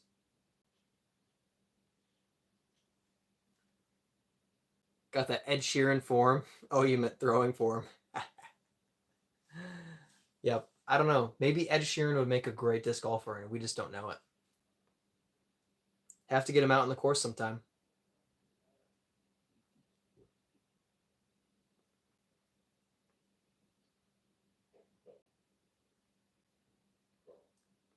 What do you guys want to see for my next video? Actually, let me rephrase that. My next 2 videos are planned out already. But what do you guys want to see from an upcoming video? Somewhat soon. Luke says, what do you rank your putt from 1 to 10, consistency and power? Power on my putt is like a 6. Consistency right now is an 8. Normally I would say 9.5. So I don't know why, but in Florida, maybe it was just, I just trusted the green. Charlotte, I just started having all these roots and rocks stand my putter up and have some rollaways. But I would have said in Florida 9.5 consistency, because it was like I would just hit metal, metal, metal, metal, or I'd hit cage, or I would just like barely miss and plop down next to the basket.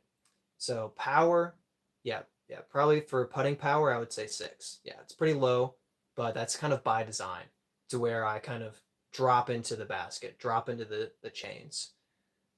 Right now, my consistency is probably 8, just because I've just had a little putting struggle with like trusting it and having just that accuracy.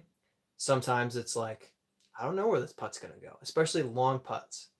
But I also hit a really sweet 66-foot putt on camera today that I'm gonna drop tomorrow morning, I think, for my Circle Tuesday video. So I don't know. Sometimes I putt really well. Inconsistent.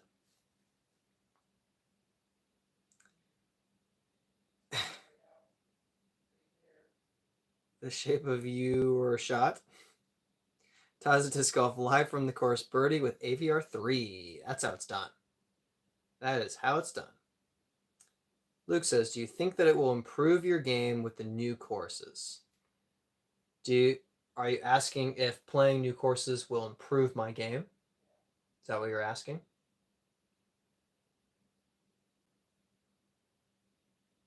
I think that the more new courses I play, my game will improve. So yes, I would say yes.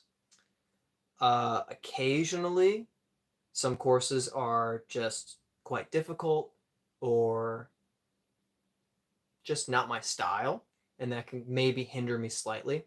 I think Charlotte has been a little bit rough for the putting, especially like I said with the hard packed dirt and the rollaways, the roots and rocks. So my putting confidence has been a little bit lower. I think that has affected my overall rounds quite often. But if I can kind of get that putting back, that consistency back, then I think Charlotte Disc Golf will have been very good for me overall. It just seems like the impact so far is I'm playing a little bit worse than normal with the rocks and roots. Yeah. So I think, long story short, I think I'm worse for now because I lost some confidence, but I think that I will bounce back to be better. I just need to get that confidence back and have that consistency back. Then I won't have those rollaways as often. So I think it's kind of a matter of practice, just getting more putting practice, because when I know I'm going to hit a comebacker from a rollaway, then I'm not worried about missing. And when I'm not worried about missing, I'm making it. So that's kind of how I feel about it. Rollaway, get a rubber putter. I've gotten rollaways with rubber putters. If you can make par in Charlotte, you can make par anywhere. Yeah, there are some tough Charlotte holes for sure. For sure. But you're not challenged to throw far. So if you can par Charlotte, you're a consistent, accurate disc golfer. But it doesn't mean that you can throw a bomb. So I would put that caveat on, is that when you do step to a course that's just big, like toboggan, Charlotte golf doesn't translate super well to toboggan. There are a few shots that it's helpful for, but you better also have power.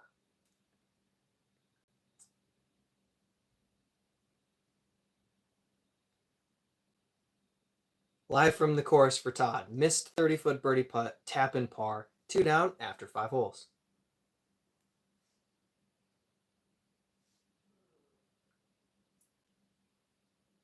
Doc says, found that out back in my youth as a Jet when I fell in love with a Charlotte Sharks sister named Maria. Steven, if you find a Purple Star Destroyer at Rensky in the rough, by the way, OB, is it yours? You lost the Destroyer? Sounds, I don't want more open holes. Missed that thing. Man. Rensky in the rough. Do you know one of the more open holes? Man, that's brutal. Sorry. I haven't found any discs at Rensky recently.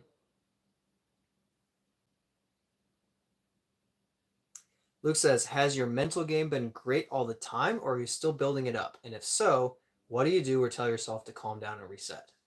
So that's an excellent question. Luke coming in with the great questions. Of course, he's got his list. I would say my mental game has always been overall decent. I would say 2 years into disc golf, my mental game was very good. And kind of leading up to December of last year, it was really good. And the last 3 months, it's been a little bit worse. Part of it is when I have improved my game, I begin to expect to play well. And when I don't, I fall short of my own expectations for my game, it can be a little bit difficult to handle that. So a couple of years ago, I didn't expect to play well. So when I played well, I was like, yes, this is great. And when I didn't, I was like, ah, that sucks. So I would get frustrated, but it wouldn't be like tough on my mental game. Now when I play like good but not great, sometimes I'm like, man, I'm playing bad. I'm not keeping up with what I should be playing.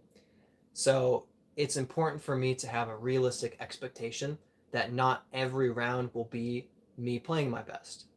A lot of those rounds will be me playing just okay, especially when I'm missing putts in the circle. It's like I can only have so good of a score if I'm missing 30% of my circle one putts. So I would say I'm still building it up.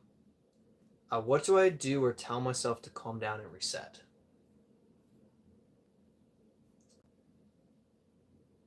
I do a couple of things for my mentality. One of the main things that I like to try to keep as kind of a mantra is the idea that I trust God with everything. So I'll go for a putt that I'm just not feeling fully comfortable with, and I try to hold in my mind that I'm trusting God, with that putt.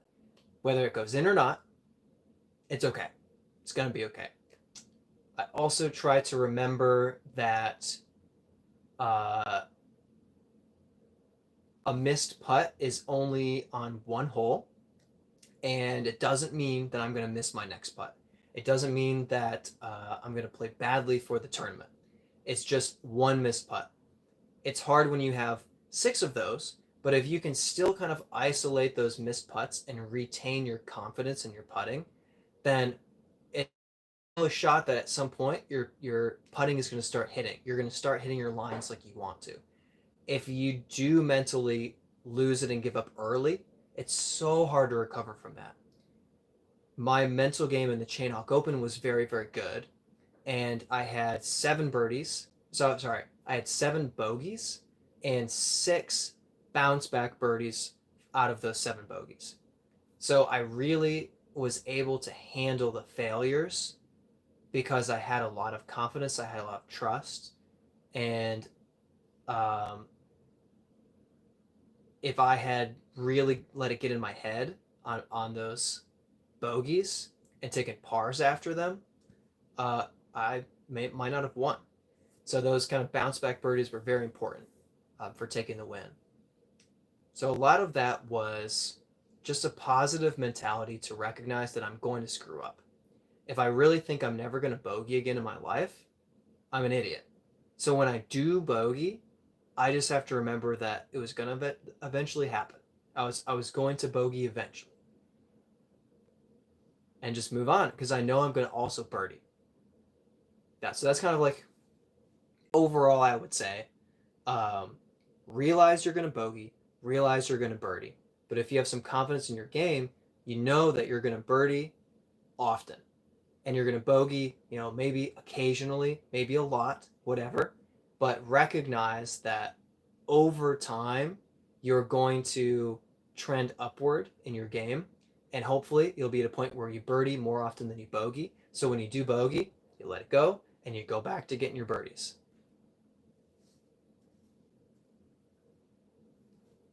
I missed a lot. Make bread, stand until Todd aces.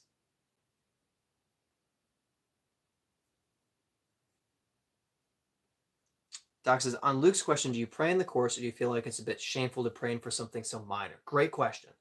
So it's something where I want to have the right attitude about praying. So it's important for me not to only just ask to get something that I want in isolation. I don't just pray to be like, hey, I want this thing. Can I have it? Because I don't want to treat God like a genie or a vending machine where I'm like, D12, win a tournament. It's not like that. So what I want is I want to have an attitude of, this is something that I desire. It's something that I would really like.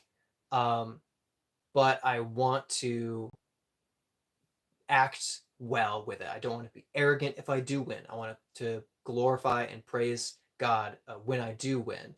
I want to have a good attitude if I'm playing well and not be prideful or condescending, but friendly. Um, So I think that's important to kind of have that as a whole. And if your attitude is good and humble before God, I think it's totally appropriate to ask for things that you want, but you don't expect to get them every time.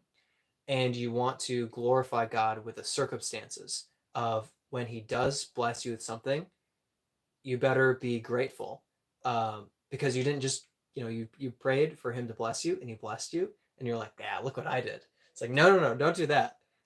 You better be grateful, and if you have the opportunity, uh, I want to share that with other people and say, God blessed me with this. This wasn't me. So I think that's important. So in that context, I don't think it's shameful to ask for something you want. But if you're just wanting something and be like, I want it, that's pretty immature, I would say. It's a great question. Todd, live from the course, parked with a Firebird, let it have the honor of the chains as a reward, helps with training the discs. Am I the only one? I haven't done exactly like that, but I do tap in sometimes with the disc. I don't think of it as training it for the ace, but that's a good idea. On water holes, I use a dragon from tee to basket.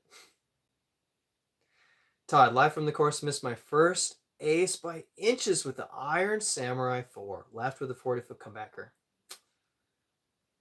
Live by the blade, bogey by the blade. Ace is going to happen soon. Hopefully very soon, Todd. Namiak says, hey, it's Frisbee guy. That's right. Disc golf. It's Frisbee guy. I'll take it. Yep, got some disc golf discs with me. Don't have my whole collection because I am in Michigan visiting friends and family. Daniel Oliveria just arrived. Thanks for hopping on. Thanks for joining us. Don't want to mispronounce your name, but glad you're here. Sorry if I'm a few minutes behind chat. I was answering a question with a lengthy answer. Todd is actually at the course. He actually at one point finished his shower. Took him a while. Todd says year-long live stream.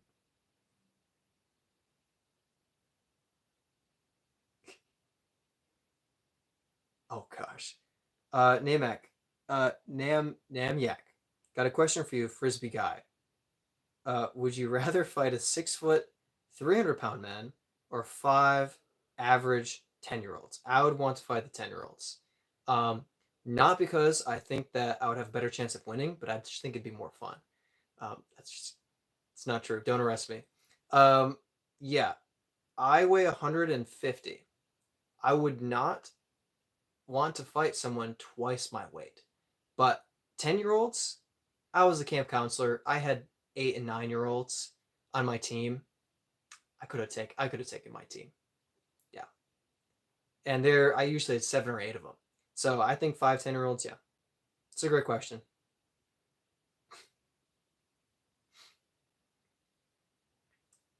Doc says, try to pray to have a good time and when my disc is going to the water. That's fair. Daniel, what's your favorite fast food? I'm curious. For me, it's Taco Bell. It's just really good. Rips up your insides to pieces, but beefy 5-layer burrito with extra sour cream, so good. Cinnabon Delights. I used to think that if a restaurant didn't have ice cream or a shake, then it was super lame. Like, what? You don't have ice cream as your dessert? You don't have a shake? And then I ate a Cinnabon Delight, and I said, that's okay. You don't need ice cream. Focus on this. Skyline any day of the week. Fast food has to be chain and quick. I'm going Taco Bell. I would only pray before tournaments to have a good time. Thanks for the opportunity and to calm nerves. Luke says, that's it for me tonight. Thanks for the stream. Good luck, Todd. Always, thank you, Luke, for modding. Really appreciate being here, and see you tomorrow. Doc, #, Brad wants to beat up kids. Hashtag it out, peeps. See you, Luke. # Brad wants to beat up kids. Daniel says, did I miss a lot of stuff from the other live? Didn't participate. Just not much, just ideas for membership. Yep, that was a big thing. We talked a little bit about potentially doing channel membership and a team birdie, but nothing conclusive, just a lot of good ideas. So lots to think about, but yeah, just hung out, had a good time. No crazy big. I mean, the biggest news was that I'm in Michigan taking a 2 week trip, and so this week and next week I'll be live streaming from here uh, in Michigan instead of North Carolina. So I don't have all my discs, just a tiny stack of them.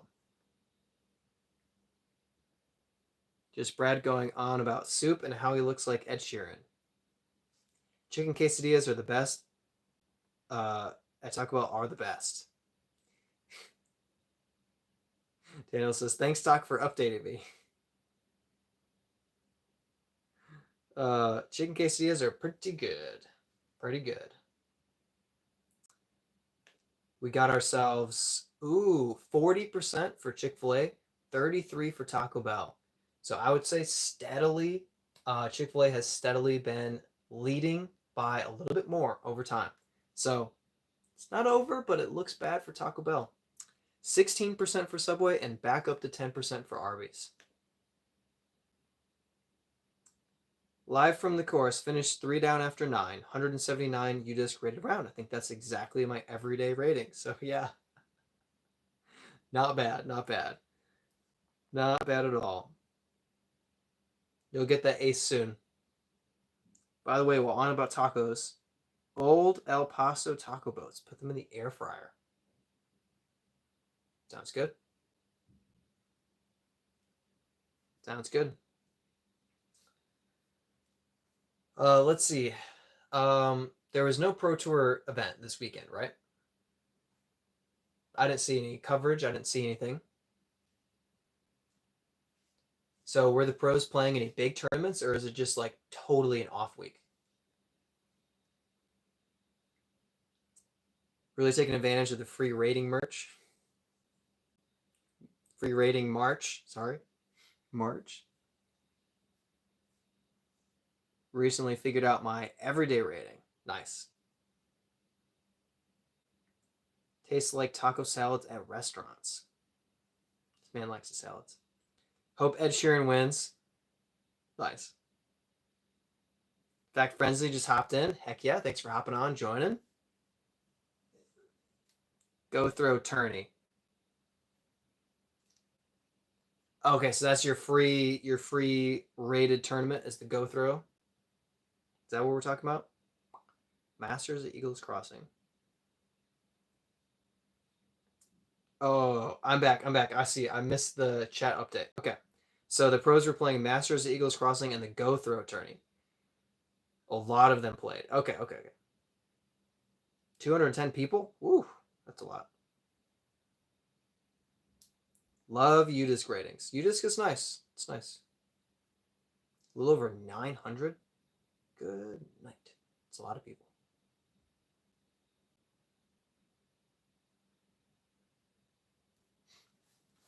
All right, I'm thirsty.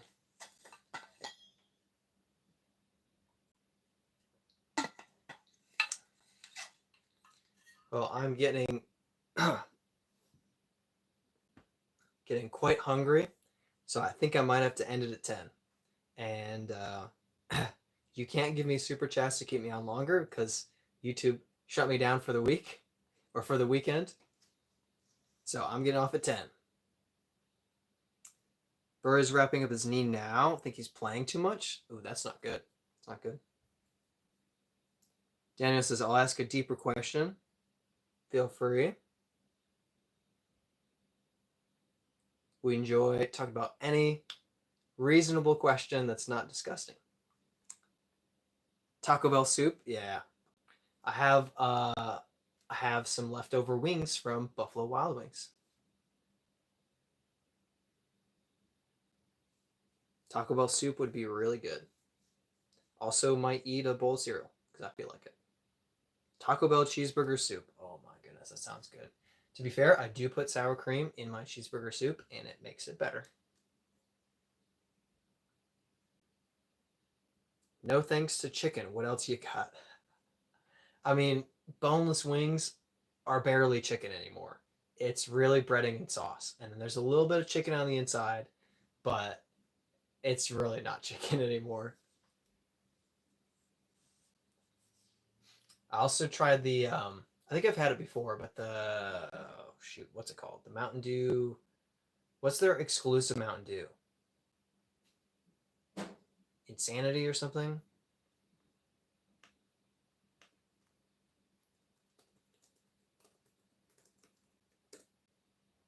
Legend. Mountain Dew Legend. Yoshi said hi. Thanks for hopping in, Yoshi. Good question. Where's Mario? Where's Luigi? Oh, you even have the Yoshi profile picture. Very nice. Very nice. Boneless chicken wings equal adult chicken nuggets. Exactly. Ooh, wow. Daniel coming in with a deeper question as promised. Daniel says, what do you most admire in a person and what do you most hate in someone? I think that's an excellent question. So, personally, what I most admire and hate are opposites. So, I really, really admire someone who's very humble, and I hate pride. I just, arrogance and pride just absolutely grind my gears. I just hate it. But when somebody is, particularly when someone is talented and humble, I really, really admire it. So, for instance, Isaac Robinson, two-time world champion, is just a down-to-earth, friendly, humble guy. He doesn't walk around talking about his accomplishments. He'll talk about them if you ask, but he's not going around bragging, trying to toot his own horn. He doesn't think of himself as, the guy who won worlds twice. I really think that he feels like God blessed him with the chance to win worlds twice. I think that he's incredibly humble, friendly. I think he loves disc golf. I think he loves other people. And when somebody is interested in disc golf, he doesn't look at them and be like, "Yeah, but you're nothing like me." I think he really looks at other people, other disc golfers, and loves that they love disc golf too. So I think he's just a really genuine, authentic person who's kind and humble. So I just really despise the arrogance and pride that some people have. It's worse when they're bad, when it's like undeserved pride. They're kind of like, "Oh, I'm the best," and then I had in my first Chain Hawk Open when I played MA3, I had this guy be pretty condescending to me multiple times, and I was like, what's this dude's deal? Like, I don't get it. And then I won, and he DNF'd, which I thought was really funny, because his attitude was not only rude, condescending, and cruel and arrogant, but it was so misplaced because he treated me like I was lesser than him. And then I went on to win. Like, he was in my division, and I went on to win the tournament, and he didn't even finish. So that's just like, it's mind-boggling to me. At least when somebody is like the best, a little bit of arrogance makes sense, but it still is like, I still hate it. I don't like the arrogance. Just be humble. I don't know. It's such a bad look when you're full of yourself, when you're just so prideful. Ugh, gross. Great question. Oh my goodness. Let's see.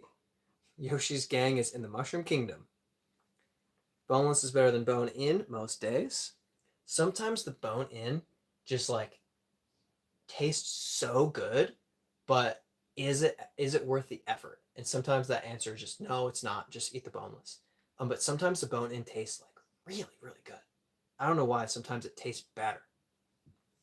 Yoshi says, they say hi. I have a fast food chain of my own. It's called Yoshi. Inappropriate laughter. Nice name. It says bone in and boneless are two types of people. Usually, yes, I agree. Eggs and apples. Eggs and apples, huh? That'd be interesting. For Yoshi's restaurant.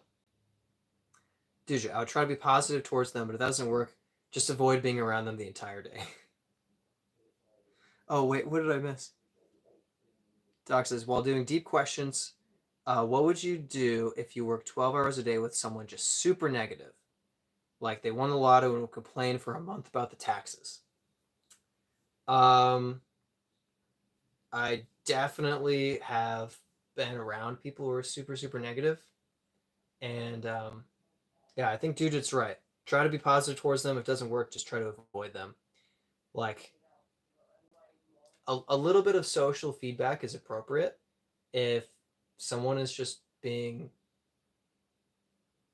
really, really, really obnoxious and people kind of like don't enjoy being around them and don't hang out with them. It could be good for them to kind of connect the dots and be like, oh, I'm causing this to happen. Not everyone realizes that, so it's not perfect, but Bone In want the best and are willing to work for it. Boneless just want easiest, accepting mediocrity. uh, maybe.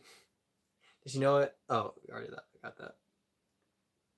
Doc says, I tried digitally, we work side by side at a job, can't really be away from him. Negative and hateful toward everyone. Dude, okay, so this is tough because it's a real situation.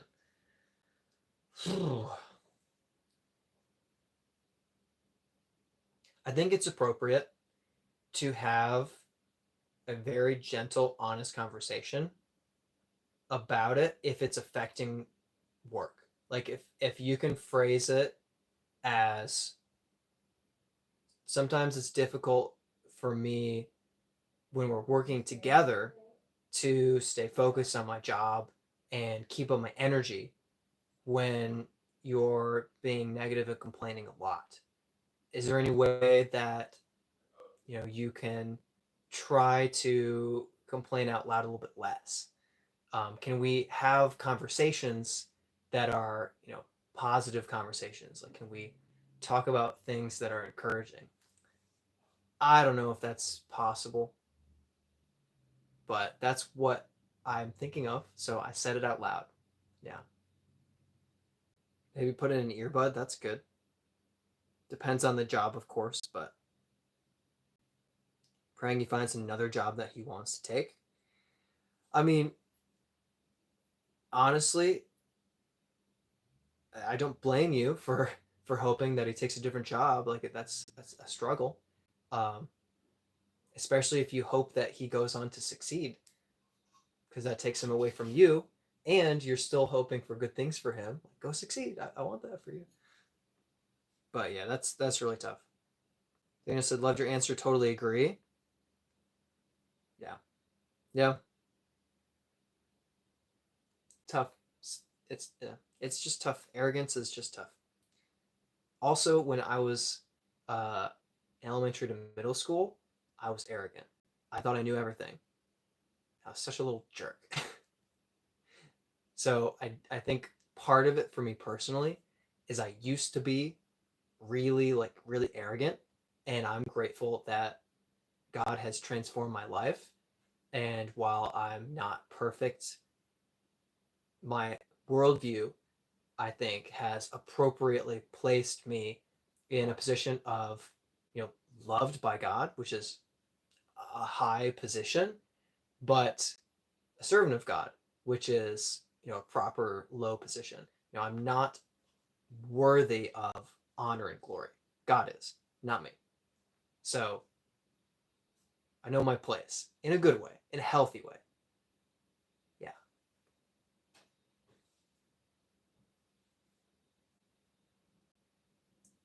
I know I was hoping for like the perfect disc. Someone would have the perfect answer. Yeah, sorry, Doc. Easy job, just feel drained at the end of the day from them, not the job. If you had to pick one brand of disc to use only, what would you choose? I would consider disc. I would consider. I don't know. One brand only.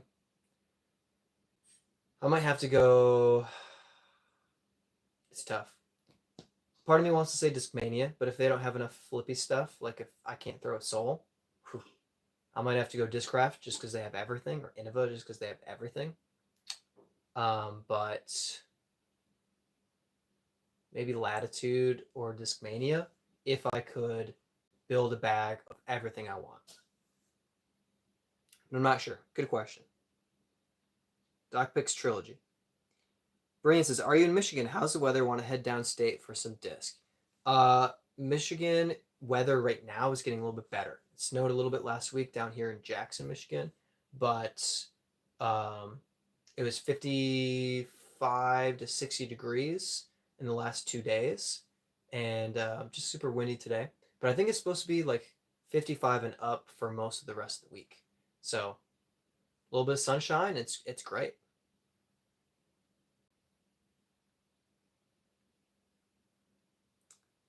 Doc says, Brad, no, he just thinks everyone is an a-hole because they don't think he's amazing. That's ridiculous. Jude says, can you ask any higher ups? That's a good question. To be repositioned. It's too deep. We're both temps thinking of a nice way to bring it up to the boss. Yeah, that is a good question. Daniel says, what is your type of person in terms of love? Humble and not prideful. Yeah, I think it's important to be self-sacrificial, but not to the point of unhealth.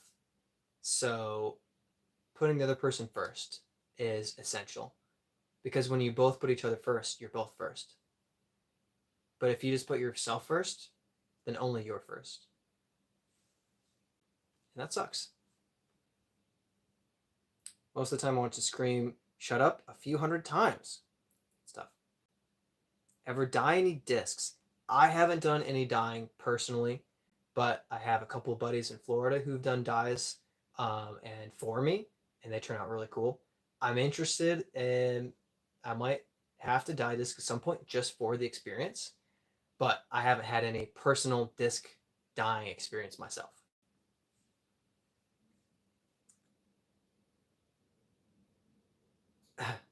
Brad, everyone thinks they know everything in their youth. Dude is 55. Okay. Dude just says chat GPT and email to contact the boss if you can't do face to face. Only 5 streams away from summer break. All right.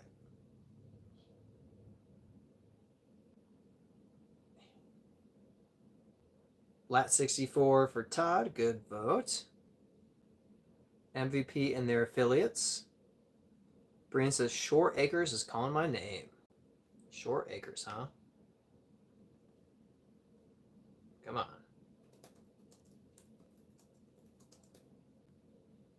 Holland, okay. Yeah, I was just playing in Grand Rapids, so not too far from Holland. Looks like a really good course. Holy cow. 4.4. Nice. Heck yeah. I hope you're able to play. See, Gamer, welcome back. Dude, you definitely want to try to dye a disc. North Carolina blessed with not getting a lot of wind, at least in the foothills. I will say, Charlotte sometimes gets really windy, but I think it's like a end of winter, early spring thing. But yeah, I don't know. It doesn't seem to have a lot of year-round wind. I've only been here for 3 months. Well, here, there, whatever. But it just seems like the whole winter to spring thing was just windy all the time. Hopefully it blows right through. Doc says, Brad, maybe for Father's Day, dye a disc for your dad. Great shout out. I like that.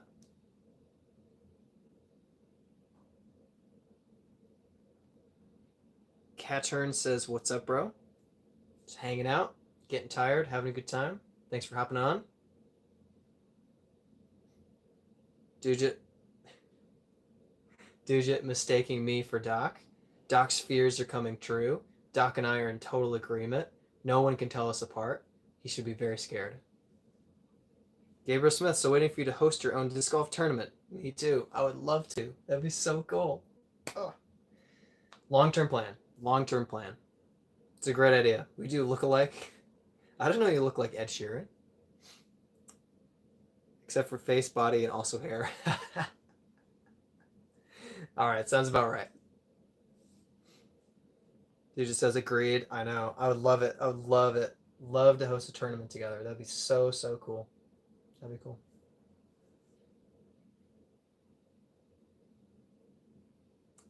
All right, couple more minutes, so get your questions out.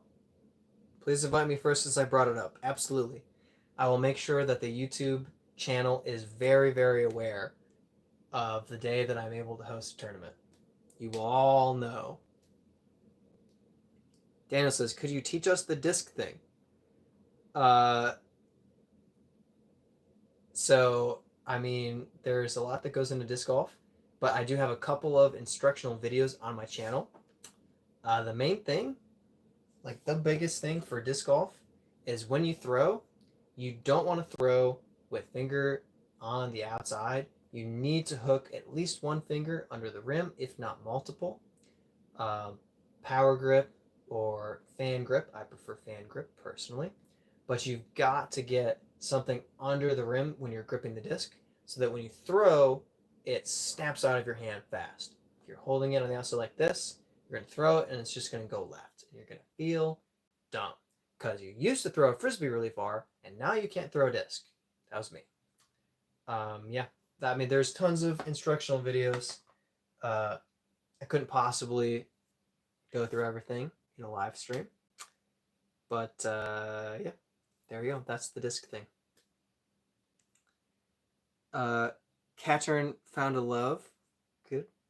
Doc says, Brad, what will your tournament name be? One funny, one serious. Funny name would be Innova Our Heads, which is my doubles team name that I came up with a couple years back. I could do Birdie Bash with, Birdie, Birdie Tourney.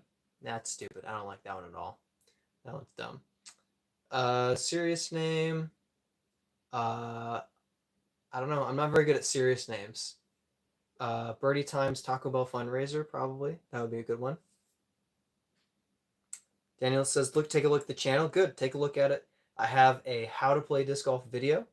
That's, I think, pretty good about the fundamentals, the basics of the sport. But I haven't made anything about how to throw a disc. So you have to find another channel that has more of that technical instruction. And over our heads, that's good. Thank you. The soup loop, I like that. All proceeds go to Brett's after round Taco Bell fund. Amen. Thank you. Oh, Mina says hello. Hello. Thanks for hopping on and joining. Todd says hosted in Northern California. That'll be tough. Best overstable drivers for about 300 to 350 hyzer. Enigma. You said overstable. I wouldn't necessarily say overstable Enigma. Destroyer, Hurricane, and DD1, D2, D1. Yeah.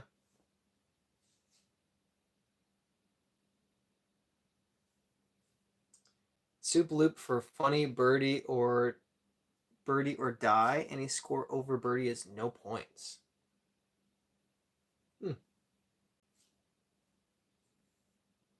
Gabriel, since I brought it up, I get to be on your team. That'd be good. That'd be good. I would love to do a team event too, like a multi. There's a few different things that would be fun to do. We could do like a serious solo round and then a fun team event, or like multiple team events, a serious team event, and then a for fun team event that's supposed to be crazy, and then like a crazy rule one or a putter course or something. I don't know. But I would love to do a lot of variety so that we kind of mix and match what we do. Dude says if it's doubles, I get Doc, or Todd if Doc's taken. Doc says, dude, no, I want you to win. $300 at Taco Bell could go a long way. Yes, it could. Yes, it could. Almost a year's supply, not even close. You give us some nicknames, Ed Sheeran. You do all need nicknames. Dude, will take Todd. Go with Todd. I'll get up the pom-poms and cheer. All right, great. All right, guys. We have Chick-fil-A at 43%, Taco Bell at 32. That's a definitive victory. That's not going to change unless you all unvote and switch your votes really fast. Arby's at 9, finishing under 10%, and Subway at 16. Solid for Subway. Not bad at all. The Subway slander. Subway's good. Subway's good. All right, guys. I'm old. I'm tired. And I'm hungry. I'm going to go eat something. Something potentially delicious. It's going to be great. Get out your last second goodbyes because I'm going to shut us down. I don't want to, but I need to. Also, I want to. See you next week, Dujit. Y'all be well. Subway's just not good here, Dujit. Sorry. I eat it because cheap, but it's awful. That's sad. I've never had awful Subway. I want something proxy related. Come to Brazil, won't regret it. I'm sure that would be a sweet trip. May your soup always be hot, your birdies nothing but basket. It's good. That's a good blessing. May your soup always be hot. I like that. I'll keep that in the back pocket. Disc golf tournament 2026. Oh, didn't say awful. It said not good. And I'm reading. I eat it because it's cheap, but it's awful. I just read it. It's there. You said it's awful. Are my eyes lying to me? Subway is just not good here, dude. I'm sorry. I eat it because cheap, but it's awful. Oh, I did. I'm also sleepy. Yeah, that's right. I know I was right. Emotionally drained. Yeah. Good luck with work, man. That's tough, dude. 12 hours in a row. That's tough. That's tough, man. All right. Thanks for the chat. Love you guys. I'm sure Todd's going to get back and go to give us a live from the shower, and then we're going to be done, but that's okay. Catch you guys later. Peace out. I guess I have to go shut this off. Tayari, hello from Zimbabwe. Sorry to say, I'm shutting down the stream, but thanks for hopping in for a moment. I will have a nice dinner. Bye, Todd. Goodbye, everybody. Oh, I gotta stand up. Oh, this is rough. Ugh.